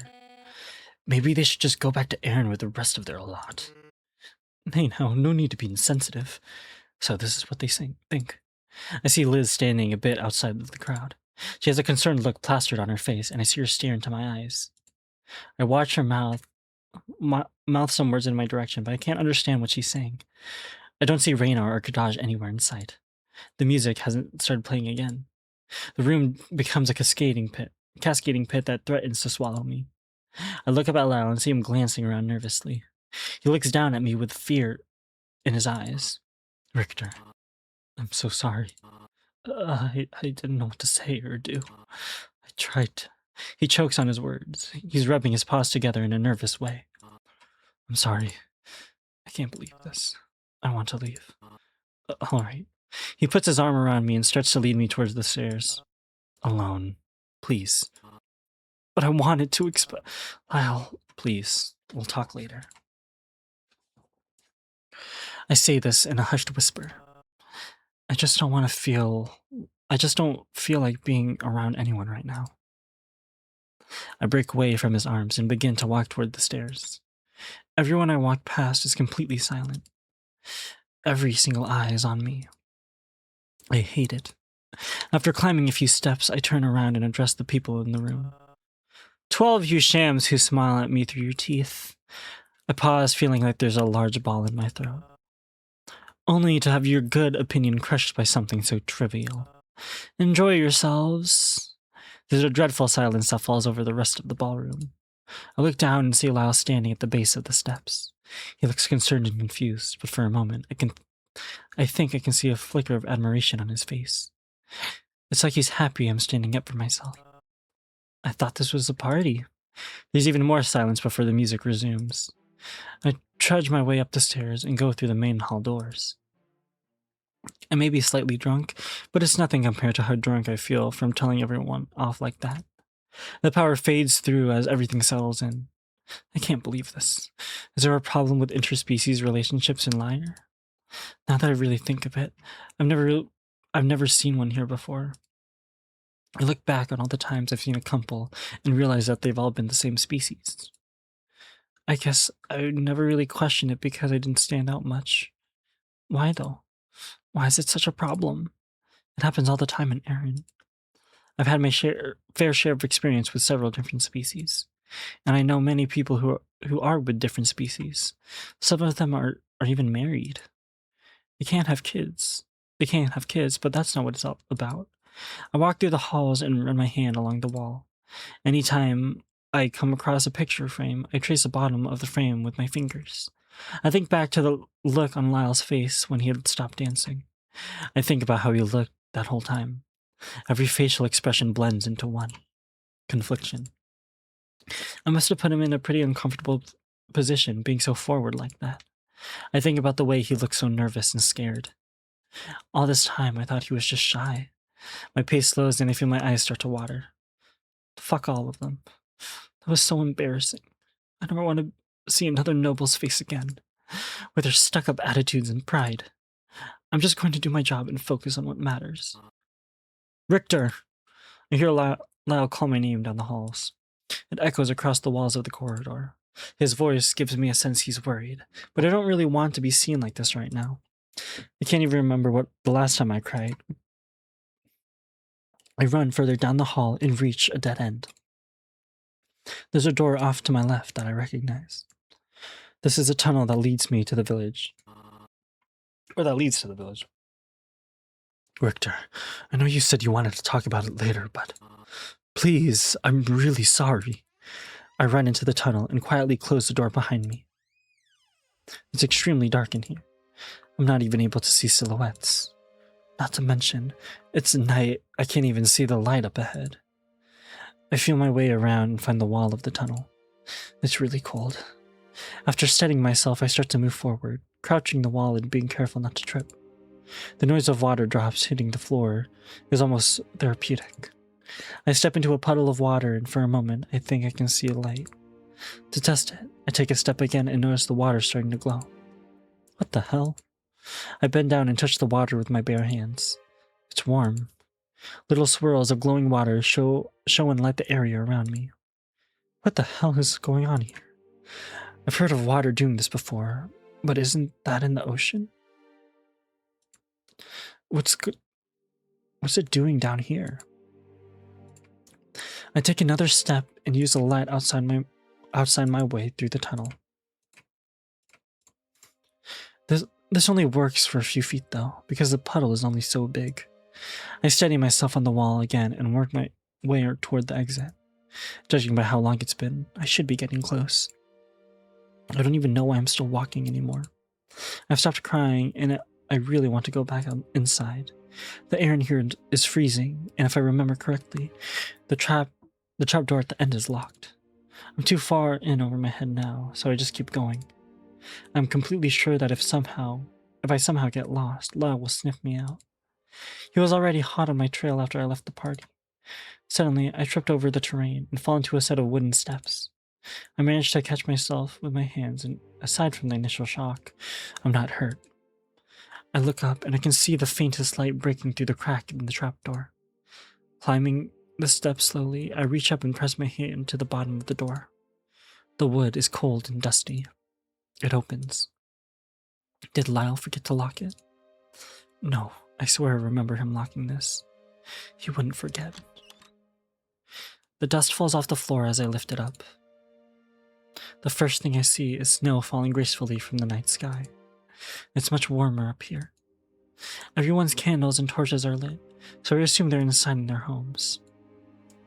There are a few people walking down the streets, but the village square isn't nearly as crowded as it was 2 days ago.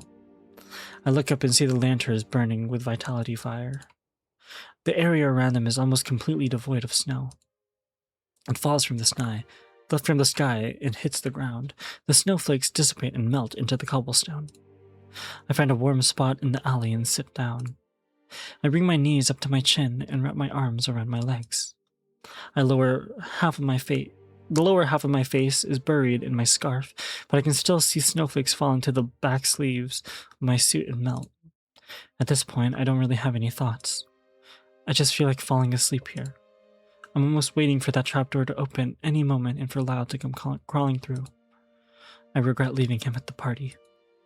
This whole situation just makes me feel so stupid. I don't know what's right or wrong anymore.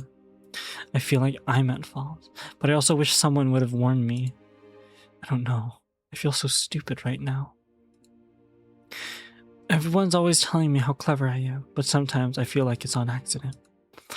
After sitting on the ground for a few more minutes, I hear distant mumbling. It's a low and quiet voice that sounds sad. It's coming from the fountain. I shuffle closer to the corner of the building I'm leaning against and lean around it. It's Adrius. The hell is he doing here? Is that why the door was unlocked? He's sitting at the fountain looking up at the statue of his mother. I can see him mumbling to himself, rubbing the rim of the fountain with his ungloved hand. The water around the fountain is glowing a bright blue. I'm starting to think the spring water here has some sort of a luminescent quality to it. I watch him continue to talk to the statue, almost as if it was actually her. It reminds me of when people pray to their gods, how they sit down at an altar and talk and talk to it as if it's some sort of vessel they can use to communicate with the being. This is different, though. This isn't his god, though. It's his mother. I look for a bit longer before I realize that I probably shouldn't have seen this, especially lurking in an alley. I hear the trapdoor open at the end of the alley and turn to see Lau poke his head out of the entrance. He has a blanket in his arm. There you are. He closes the door softly and walks up to me. Are you okay? No, not really. I'll be fine though. Are you going to be okay? Yes. After you left, I didn't want to be there. Everyone kept looking at me and people actually questioned me about it. I'm sorry for leaving you there. I just really didn't want to be around anyone after that. I don't know how to feel, but everything just seems so confusing. I really do like you, though. I see a small glimmer of a smile on his face. Richter, it's fine. I know. He takes the blanket and wraps it around my shoulders. Let's go back to the castle. Even with the vitality lanterns, it's too cold out here. Okay. He leads me to the tunnel and I look back toward the direction of the fountain.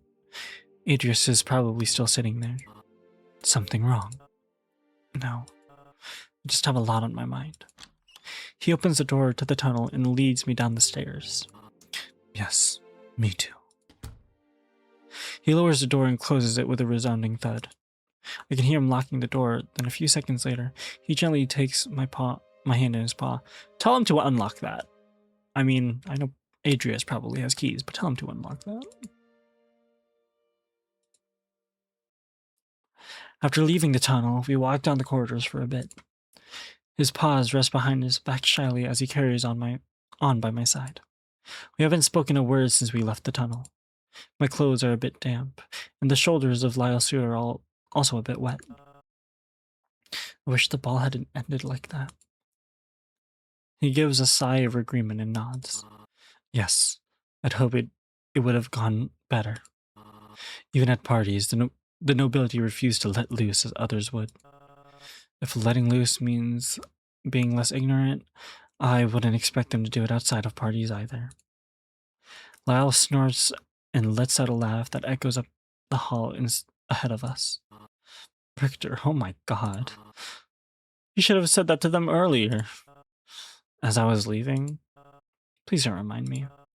I wish I could start over. We round the corner and there's another long hall, torches lining walls with bright blue flames. We could. What? Start over. He stares back at me with those big eyes and he holds out his paw. I'm not exactly sure what he has in mind, but my curiosity suppresses my mood. Sure. A smile lifts his cheek and he takes my hand in his paw, pulling it forward and getting down onto one knee. May I have this dance? Dance? Yes, right here. I look up and down the hall, craning my head over my shoulder. The corridor is completely empty, the only noise being the sound of fires flickering about. What about the music? The music won't start until we begin dancing. I bite my cheek in confusion, but the curiosity becomes overwhelming. Okay. Before the word can even fully escape my mouth, he rises from his kneeling position and begins to guide me through a dance. It's nothing like the one from before. And he begins to slowly hum to himself. His soft voice rumbles up through his chest like someone is playing the bass. It's not a waltz. It's unlike anything I've ever heard.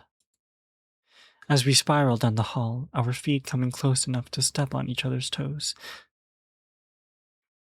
but never making contact, he picks up the pace. We're practically sprinting down the corridor at this point, prancing about like fools. No audience, no rules, just the two of us. He takes both of my hands in his large paws and begins to circle around me. I follow suit, and soon we're spinning in circles. The entire time we do this, he's laughing while humming a tune. It sounds like a typical waltz. Excuse me. But I also break out into a fit of laughter. He lets go of my of my left hand and twirls me in his paw. I stumble a bit, tripping on the back of my coat as he laughs. As I steady myself, my face flushes red and I look up at him. He's got a paw over his muzzle, trying to stop himself from laughing. I playfully lunge at him and push him against the stone wall. He doesn't budge at first, but along with his help, his back presses into the wall. I press both my hands to the wall behind him and look up into his eyes. Suddenly, there's a noise. There's a noise a bit further up the hall. Before I can react, Lyle pulls me to the side as we move behind a pillar. He holds me tightly. He holds me against his body tightly, and I look up to see his ears twitch. I can hear the footsteps pass by up ahead, but as they continue on, not venturing in our direction. Before they're even out of earshot, Lyle and I look at each other and begin laughing uncontrollably. I imagine what it would have been like for one of those stuck-up pricks to find us sweaty and out of breath, wandering down the corridor. But as we're coming down from our hysterics, a thought crosses my mind. Ugh. What is it? We're going to have to pass by the ballroom to get back to my room, right? Oh, yes. We could. What? We could go to my bedchambers for a bit. It's not far from here, and we won't run into anyone. Sure. But only if you want to. That sounds nice. I have a really nice fireplace in my room, too. The servants have probably already lit it, so it should be nice and warm. So if you're okay with it, it's this way. Lyle! Yes? I said it was fine. Oh, yes. Sorry, I get carried away sometimes. Hey, it's okay. I'm not bothered by it. He takes my hand and leads me down a hallway I think I've been down before. I can't believe I haven't seen his room yet. That should be a good place to talk about what's happened. We arrive at the door and he fumbles with his keys. Sorry. He finds the right key and unlocks the door. Warm air rushes into my face as he holds the door open for me. Damn! Oh, wow. My senses are immediately get overrun by the color red. He steps past me as I stand by the doorway and walks over to his bedside table. Aren't dogs red-green colorblind? I wonder what he sees. Lots of red. Oh, yes. I love red. That is an interesting quality. I can't assume that all animals behave the same way in a furry land. But if he likes red, maybe he is still colorblind and likes the color red. I don't know. It's my favorite color. Really? Of course. I like it because it's warm and vibrant. It's also just a nice It's also just nice to look at. I watch him fumble with some things on his dresser and take this moment to look around. The fireplace is really nice and I can feel the warmth of the fire wrapping around my legs. Above the mantel is a big painting. It's a dynamic portrait of a wolf warrior shrouded in a hood. Wolf shrouded in a hood. I'm trying to visualize it. Hold on. Maybe I can see it. Oh my god, that's his arm. I thought that was like a phase. I'm stupid. Anyway. He looks a bit like Lyle, but his fur is more of a reddish color. Sparks fly up around his figure and the painting almost looks menacing. I turn my gaze down and notice a brush sitting on the mantel. There's a few long hairs sticking out of it. I guess this is what Lyle uses to tame that mane of his. I put down the brush and explore the other side of the room. Lyle seems pretty preoccupied right now. I see him throwing a bunch of stuff into a drawer. I didn't notice until I got closer, but his bed is massive. It's probably a normal size for him, but to me it's huge. So is everything. The fact that it's a canopy bed doesn't help. I'm pretty sure this room and everything in it was built for larger animals. I look over to Lyle and see what's behind him. Are those your drawings? Drawings? Yeah. They're just sketches, though. Nothing really great to look at. I lean around and take a look at some of the drawings. Oh, wow. Lyle, these are really good. Thanks. He steps to the side and I walk up to the wall where his drawings are. Each one is an intricate sketch. Paws, flowers. There's even drawings of a mountain landscape. Closer to the bottom is a self-portrait. I can imagine Lyle sitting in front of the mirror drawing himself. I don't think I could do that. I've never been that artistically inclined. He's smiling in the portrait and looks really nice. On the table is a couple of the sketchbooks, some coins and a dagger stuck into a spot where I can see he's stabbed in it multiple times. I think back to people in brothels showing their knives to the bar counter out of boredom. There's also some lit candles that aren't even in candle holders. Their wax spills out into the top of the dresser and dries up. I guess he's a bit of a slob. The one part that stands out the most, though, is a large piece of parchment. There's a map of Tigran drawn on it. Well, let's see. I don't really know what Tigran looks like anyway, so that's Aaron. Then Aaron is kind of a little island there. Okay. Aaron, Tigrans, footpaths, roads. There's the Canyon Pass. What do things are? Golden Timber. He's shit. Fuck, where have I heard that before? Golden Timber? Lyle mentioned something about... Oh. I think he was talking about his time when he was a knight for... Lord Briz? I don't remember his name. Aaron Driz is all the way over there. Where is Lyre? There it is. Okay, I'm just remembering. Driz. The people of the Drizzians are saying that they're concerned for Lyre and its connections or whatever is going on here. I guess maybe it's interesting because Aaron is more physically disconnected from everyone else, but their relations are considered stronger than Lyre's relationships to Driz, I believe. I'm overanalyzing this image too much. It's extremely detailed, right down to every village. Oh, don't read that. You may like my drawings, but my handwriting is not pretty. Your handwriting is very good. Don't put yourself down. There's a bunch of red marks on different spots, different parts of the map. What are those for? I'll point to one of the marks. Oh, those. Those are all the places I want to go. Oh, well, let's see what kind of places. He wants to go to Aaron. Oh, he wants to go to Driz. The Golden Timber and Mountain Cross.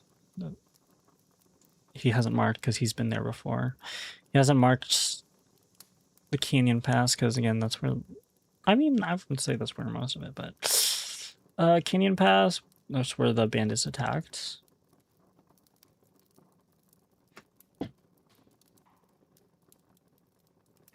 Interesting. Anyways.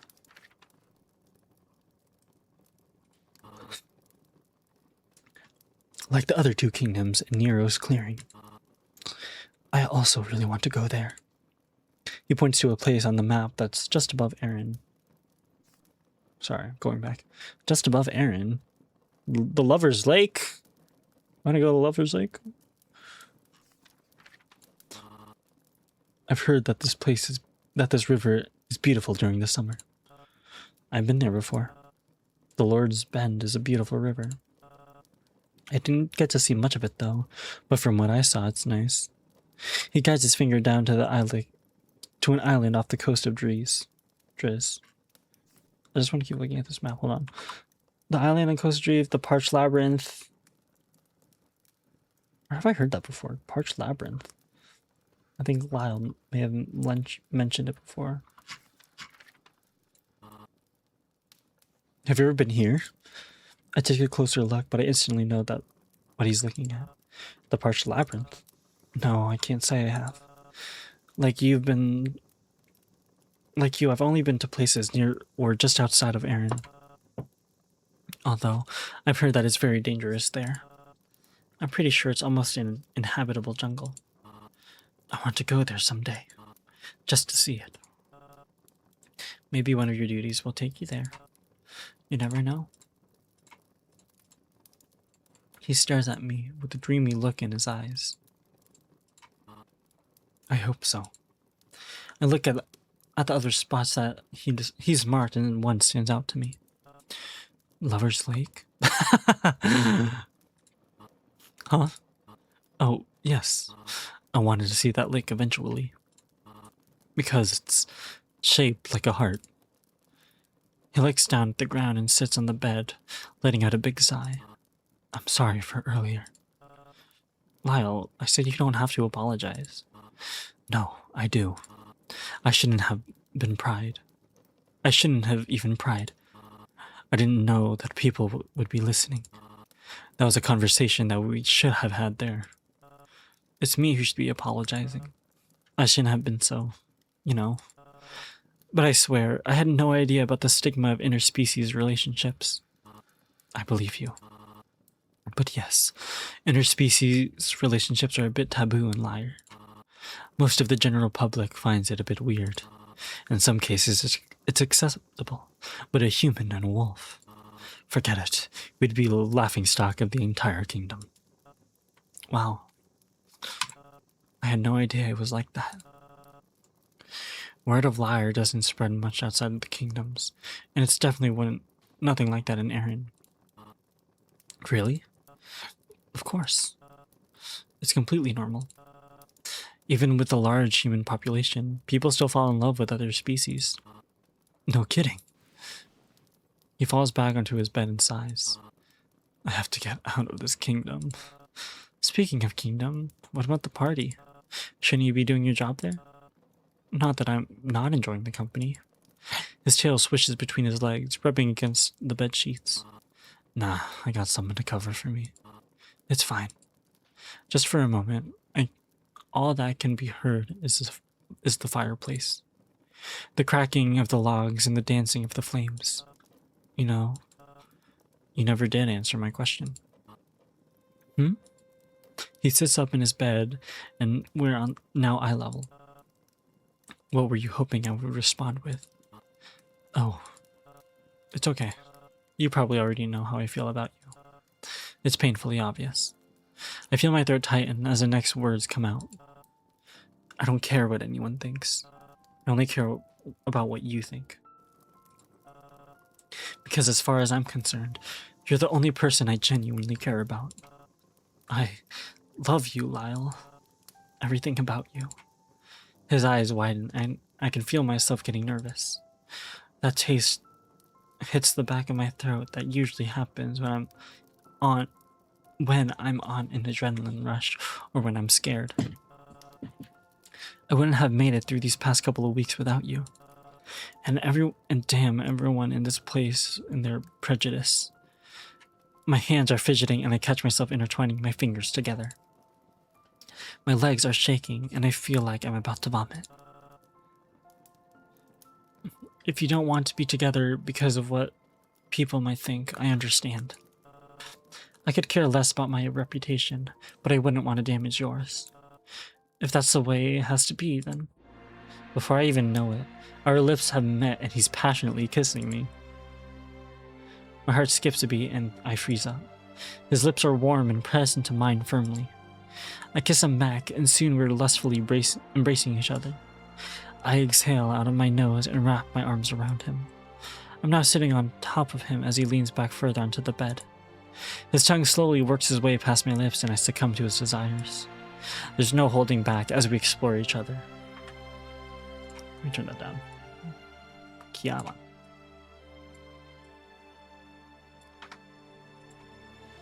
I can feel his sharp teeth on my mouth, and it feels weird, but good. His slightly wet nose presses against mine, and I feel a puff of hot breath on my face. We both open our eyes, and I pull back to take a breath. He envelops me in a tight hug and pulls me down into the bed. His warm embrace feels so good, and as I hug him back, I lose myself in his warmth. I'm grinning ear to ear, and I feel myself lost in passionate thoughts. The sound of his tail rapidly thumping against the bed is pure bliss. He tightens his grip and kisses me on the forehead. I love you, Richter. You're the best thing that has ever happened to me. His cheeks are a deep red, and he has this awkward smile on his face. It's like he's been wanting to say those words all day. I feel the exact same way. I roll over on top of him and give him another kiss. It's not as long as the one before, but he enjoys it just as much. Oh, what is it? Someone's a little excited. He nods down to my groin, and I realize I'm almost fully erect, tented in my pants and somewhat jabbing him in the stomach. He's smirking at me, and I get a bit flustered. I guess you're just a really good kisser. I am. His tail wags more, thumping against the bed. I move my hand down to his crotch and slowly rub his bulge. It's quite big, just like I remember it being. He's not erect like me, but he'll get there. This elicits a slight whimper from him. I honestly expected a moan or a grunt. Is something wrong? It's just... You think I've forgotten about the display you put on for me all those weeks ago? This causes him to turn completely red in the face. It's not like that. I was just taking a bath. I place a finger over his muzzle. Now you want to give me another show? He lets out a quiet noise of embarrassment before giving me his answer. Yes. I love you, Richter. He smiled at me with a grin that makes my heart skip a beat.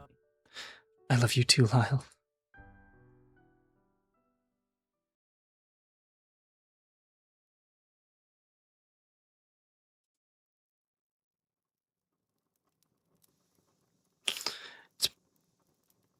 It's been a few minutes since we finished, and we're laying next to each other, holding hands. Thunder rumbles outside of the window, and it's coming in an odd sort of way. It's nice being safe and warm here during what's most likely a small blizzard. His paws is much bigger than my head, and I feel safe with it resting there. Wow. Yeah, you're amazing, my love. He squeezes my hand a bit, saying this in a mocking tone. You're calling me that now? I mean, only if you want to. I don't know. What would you prefer I call you? Richter? I mean, other than that. Well, I always liked love. It's simple and rolls off the tongue. Very well. He crosses his arms with a bit of a grin. What? What about my lord? God, Lyle, you know I hate that. Really? I find it sexy. I giggle at this and roll over on top of him. Fine. You can only call me my lord under very specific circumstances. Like when we're alone together, when your paw is entwined with my hand, moments like this. He brings his paw up around my arm, slowly moving them from my shoulders and then to the side of my face. I can feel his paws brushing against my beard slightly as he caresses my cheek. His other paw then moves back down and holds my hand gently. Very well, my lord. He leans forward and presses his lips to mine. I give him and kiss him back, taking the back of his head in my hand. My hands rush through his thick mane as he runs his paws up and down my back. I pull away from him and he gasps in pleasure, sitting up. And what will you have me call you?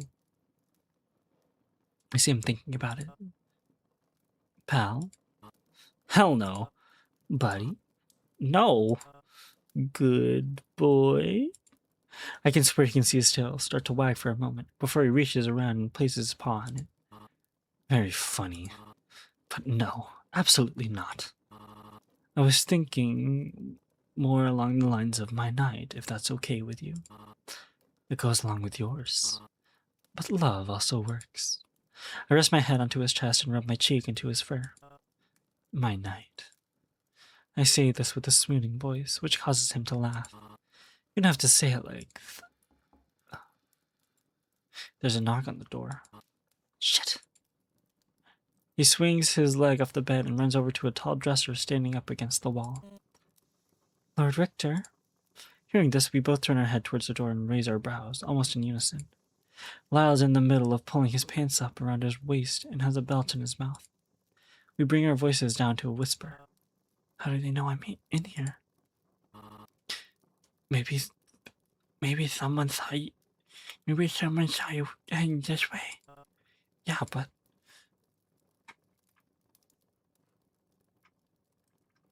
My dumbass thought it said Lyle, or... Anyway.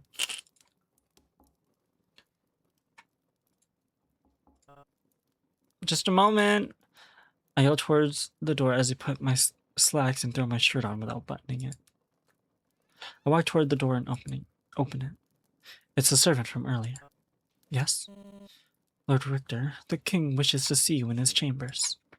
Oh, right. I'd completely forgotten that he wanted to speak with me later. He left during the ball to take care of some urgent business. I was sent to come and get you some time ago, but you were no longer there. I'm told that you left the ball with Sir Reed following behind you. He leans in and stares at Lyle standing there shirtless. Yes, I did. There's a slight altercation, but all is well. His nose twitches and he straightens up. The king has been waiting a long time. I suggest you find him at once. I'll leave as soon as I can. Very well. I trust you can find your way. His room is right down this hall and up the stairs. I'll be there as soon as I can. I start to close the door slowly as I say this. Good. After closing the door softly, I lean against it. I guess I should get dressed. I'll come with you. No, it's fine. It shouldn't take long. I'll be back as soon as I'm done. Plus, I want you in bed when I get back. We can pick up where we left off. Okay. I think I'm gonna go clean up, if that's okay with you. Silly, you don't need my permission. I quickly put my clothes on and head for the door. How does my hair look? It looks great as ever, love. You sure? Of course. Alright. I'll be back in a few minutes, hopefully. Love you. Love you too. Closing the door behind me, I turn and begin to walk down the hall. It's a very long hallway, with lots of doors that most likely lead to other royal apartments. I reach the end of the hallway, and there's a large archway that leads to a pair of spiral stairs going up. Judging by where I think we are in the castle, I suggest this leads to one of the towers. This feels familiar somehow. A lot of things feel familiar lately. There are two guards standing at the front of the entrance to the stairs. It takes me a moment, but I realize that these are the two guards from a while back. The ones that were patrolling the hall after Lyle and I had met Kadaj. The bear stands straight with a large bastard sword pointed at the floor in front of him. The eagle is leaned against the wall with a dull look on his face. I approach the entrance and pause to wait for their approval. The bear looks down at me with a crooked smile. You've kept our king waiting an awfully long time, little lord. I turn and give him an incredulous look before walking forward. They aren't worth my time. Nobody is. Nobody but him. I start to ascend the staircase. As I reach the top, I realize this isn't that large of a climb. There's only about 20 or 30 steps. When I reach the top, there's a common area and a large set of double doors with the Ossian crest in the center, surrounding the symbol of Tigrin. Large bushes filled with flowers adorn the ceiling of this area, and a big window shines moonlight onto the flowers. Petals fall into the ground in front of me, and as I step forward, I feel the leaves crunch under my shoes. Raynar loves his plants. As I reach the door and pull one of them open. It's a lot less heavy than I thought it would be, and it swings open with ease. Oh, everything's so green. Whoa. One of the first things I notice is a large amount of curtains and drapes. They obscure our moonlight, and I can barely see a thing. The room is more like a large hall framed with canopies of white cloth, almost completely obscuring the walls and ceiling, like the ballroom. It's like I had walked into a larger version of a child's blanket fortress. I can see a canopy bed up ahead with large drapes and a small bit of light off to the right. The headboard is decorated with large antlers formed from silver. I'd say that chills run down my spine for some reason, but I think I have several reasons. Why is it so dark in here, and where is she? Where is he? Maybe he got tired of waiting for me and left. I'm not sure if the ball is going on anymore, considering it's been a couple of hours. Hell, the village's festival ended much earlier in the day. I wouldn't be surprised if the ball didn't go too late into the night either. Everyone would have to go back to work tomorrow, so I'd understand them wanting to go to sleep early. I can feel myself getting slightly delirious too, and all I can think about is crawling back into Lyle's bed. I snap back to reality and realize my thoughts were trailing off again. I don't want to snoop around his room without him here, so I turn towards the doors and grab the handle. No. Something catches my eyes right before I leave. This isn't right. There's a framed painting that has fallen to the floor off to one of the dressers. The glass slate on the inside has broken pieces or scattered across the carpet. Slowly, I walk up to the frame, brushing aside the ivory drapes. It feels like I'm walking through a giant spider web. I kneel down to the floor and slide a bit of the painting out from the frame. Is a portrait of the royal family. It's small but extremely detailed. The queen is sitting in an elegant chair, wearing an orange and white dress, something that you would wear outdoors during the spring. On her lap is small Adrius. He's smiling and holding his mother's hand. She's grinning down at him, and I notice her eyes are beautiful golden brown, just like her son's. Behind the two of them is Raynar, his hand on her shoulder, looking down at the two of them. His face is plastered with a large grin, which feels weird because I don't think I've ever seen him smile like that before. I take the portrait and set it down on the dresser. As I turn to my left, I notice something even more disturbing. There's large rips through the canopy of the bed. The moonlight shines through them and casts small strips of light into the neatly made bed. What happened here? I toss a few drapes aside and rush towards the window on the other side of the bed. Oh!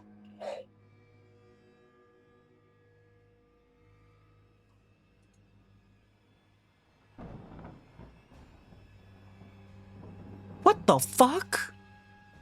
Lightning strikes outside, illuminating and casting a bright light into the surface of every object in the room. I don't believe what I'm looking at. But it's like when you're trying to remember a dream from the night before, and it's all blurry and distorted. No. Raynar's laying on the ground in a crumpled position. His legs are spread out and sticking out from behind the bed. That's when I notice the blood. The curtains shine with a crimson substance, and there's even a few spots where it's been smudged. The front of his body is splattered with a few strands and drops of it, and his hooves glisten with a scarlet liquid. My legs become weak, and I drop to my knees. My hands foot to the blood-stained floor to catch myself. No. I bring my face up to look at him, and I see his own. His eyes are wide open and angled, and his head is angled toward the window. I look as if they're staring at nothing, with tear stains streaming down his cheeks, empty and glazed. I'm not sure if he's completely dead yet or not. The body still looks fresh. His throat has been cut to the bone, blood pooling out onto his chest and then onto the floor beneath him, creating a dark puddle. I think I can also see several stab wounds in his chest, but it could also be just stains. Surprisingly, it doesn't look like blood was sprayed anywhere. I watch most of it slowly seep out of his throat in thick coagulated streams.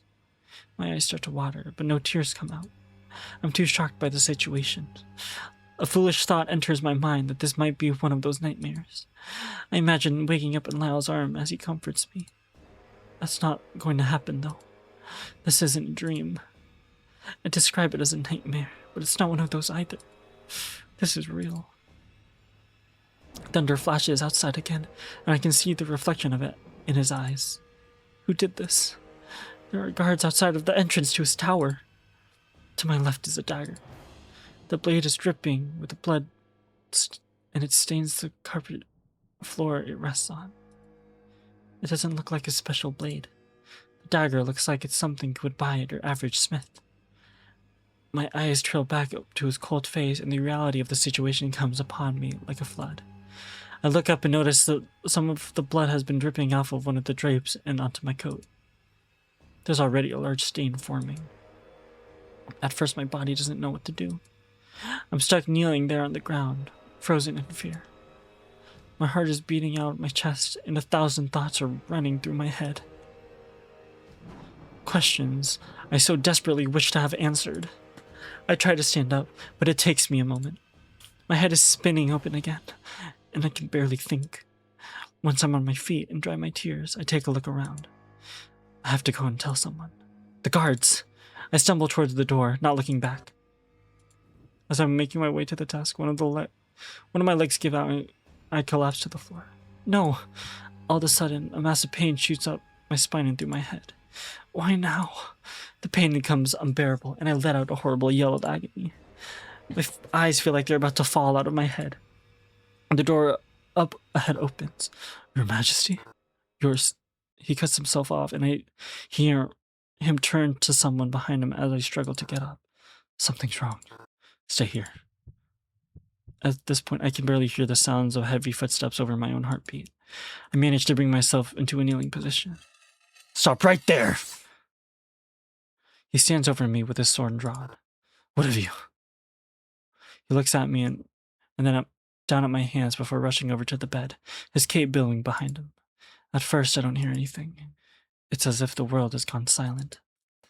All I can hear is the blood rushing through my veins. Finn.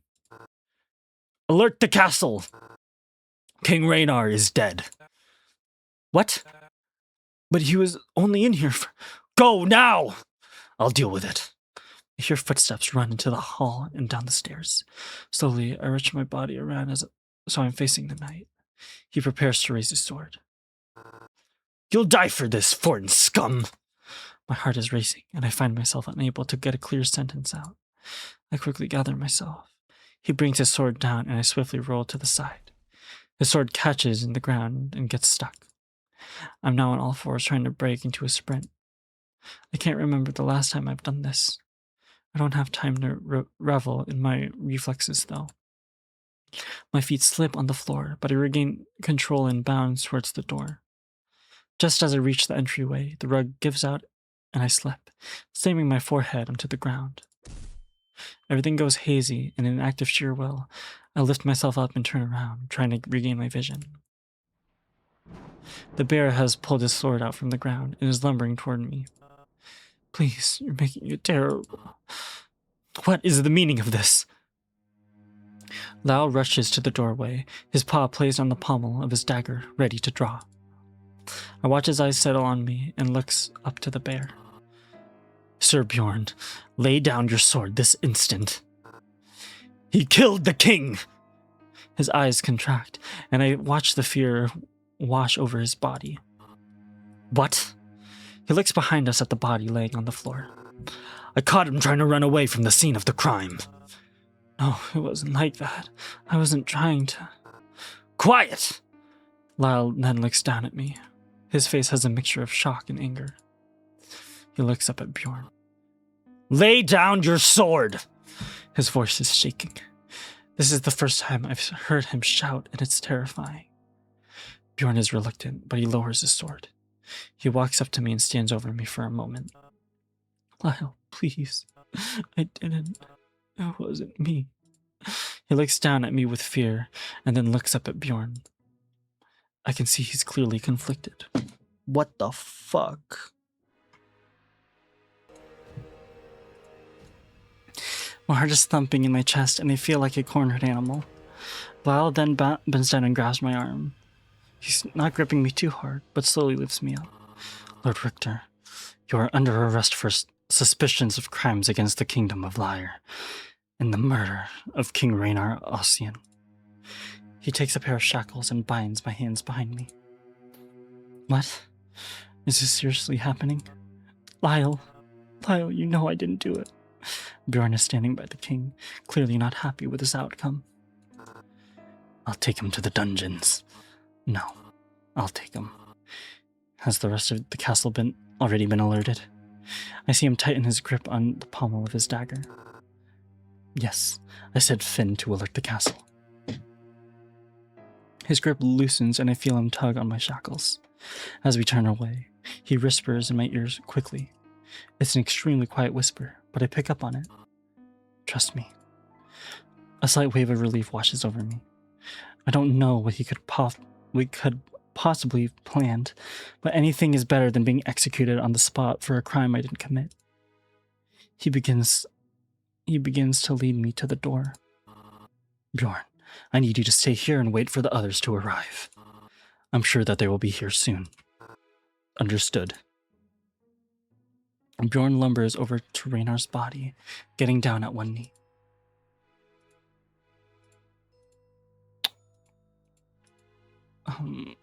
Raynar was still making noises, though. He didn't check up on him? Anyways. Lyle leads me out to the hallway and he almost breaks into a sprint. He doesn't talk. He just looks straight ahead. After we descend the spiral staircase, he slows his pace a bit. I can't tell if he's angry at me or not. Lyle, you know I didn't do it, right? More silence. I hear bells start to toll off in the distance. They send a foreboding feeling running up my spine. My eyes start to water as the fear takes over. Every part of my body is shaking. We come to a junction in one of the hallways. There's a loud commotion up ahead, so he takes me down under another hall. Once we reach ground floor, we spot Kadaj walking through the hall with 2 Drizzian guards behind him. Lyle keeps moving forward, not paying him any mind. Richter, what in the name of Tigran has happened? Lyle ignores this and keeps walking. All I can do is look at him with a desperate expression. I don't know what I can do right now. I'm still recovering from the shock, but I find it very hard with all the shaking. I think Kadaj realizes something is terribly wrong, so he starts to walk faster toward the commotion, his guards following quickly behind him. We descend further and further down to the castle's lower floors. It becomes colder and colder, and I can feel goosebumps rising on my skin. Lyle takes me down a hall with several cell doors. He goes to the very end and unlocks the door that leads to a large cell. It's terribly dark down here, and my eyes don't have time to adjust to the shadows. I barely even see Lyle. Richter. Yes. I hear him fall to his knees. He's crying, I can tell. He wraps his arms around me and pulls me into a tight hug. While he does this, he also unlocks the restraints around my wrists. They fall to the ground behind me with a thud, landing on something soft. I'm so sorry. I shouldn't have went with you from the beginning. I didn't want to feel like I was babying you. I should have gone with you, though. It's my job to have gone with you. I should have. I grasp his face from what I can see in the dark and give him a kiss. You couldn't have known. He gasps and lets out a shaky exhale. What happened up there? I don't know. I walked into his chambers and the entire place was dark. He wasn't there, so I went to leave, but then I saw how trashed the room was. After that, that's when I found... My hand comes up to my mouth as I remember the vivid imagery. I try my best to hold myself back from the vomiting. Thankfully, I keep it down. I don't know why they think it was me. You were found at the scene of the crime. Nobody else could have gotten in there, so it had to be you in their eyes. And then why is he dead? I don't know. The body was freshly killed, too. You don't actually think I... Of course not. He lets out a shaking sigh and hugs me. I had to arrest you. Otherwise, you would have been executed on the spot. Why were they going to do that? They weren't supposed to. But Bjorn isn't a rule follower. He just likes to seek justice his own way. He pauses and I can feel him shaking. Lyle, you just saved my life. He hugs me tighter and then releases me. You have to spend the night here. Okay. And I'll have to go. This makes my heart sink, but I accept it. Okay. I'm so sorry. We will get this all sorted out. Don't worry. They'll understand. With that, he gives me a soft kiss on the cheek. He stands and I can hear him lock the door behind me. I love you, Richter. I'll come back for you. Sir Reed, the prince. Yes, I know. The last noise that I hear other than the chiming bells is the sound of his footsteps as they run off. I don't know what to do. A million thoughts run through my head, but they all conjoin at the same path. What happens next? I find a stone bench in the dark and lay down on it. Tears stream down the side of my face, but I don't care anymore. All I can do is succumb to the darkness as I pass out. No dreams tonight. Just one word echoes through my mind like a bell. Wits.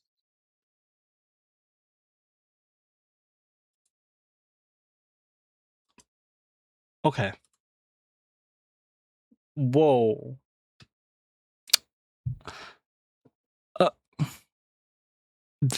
That, I'm not gonna lie, that ending of chapter 6 has left me completely speechless. Going into this novel, I knew that it wasn't a dating sim. It had I knew that we were gonna romance Lyle, but it was advertised as a mystery drama. Now we get to see the drama and now even more mystery with this.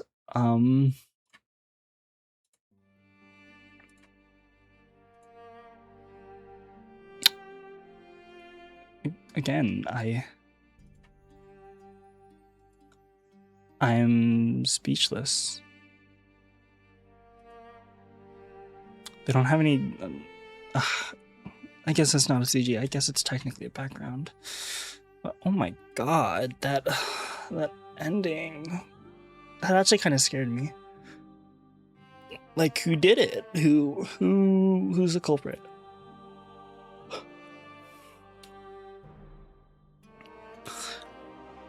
I feel like I don't even think it's someone that we know could have done it. Like, the easiest answer would be Kadaj, but he clearly doesn't know what's happening. Or maybe he's no, I don't think he's not feigning. I don't think he is, no. I feel so... That kind of made me sick, actually, just thinking about Raynar and his room being trashed. But again, it's weird thought, because again, how did he die when his room was being guarded? Like, the only thing I can think that something would parallel that was back at the beginning of the day when we had the first weird dream, where we had a supposed dream of someone putting a rope around our neck and forcing us to drink something. Again, we don't know. I don't know. This really genuinely has left me speechless. But it's midnight for me right now. I should definitely stop the recording here. I'll pick back up on this next time I record. If you've watched this, thank you. If you would like to keep seeing me play this, please watch my upcoming videos, because I'm definitely coming back to this. And also, good night, because it's also night for me.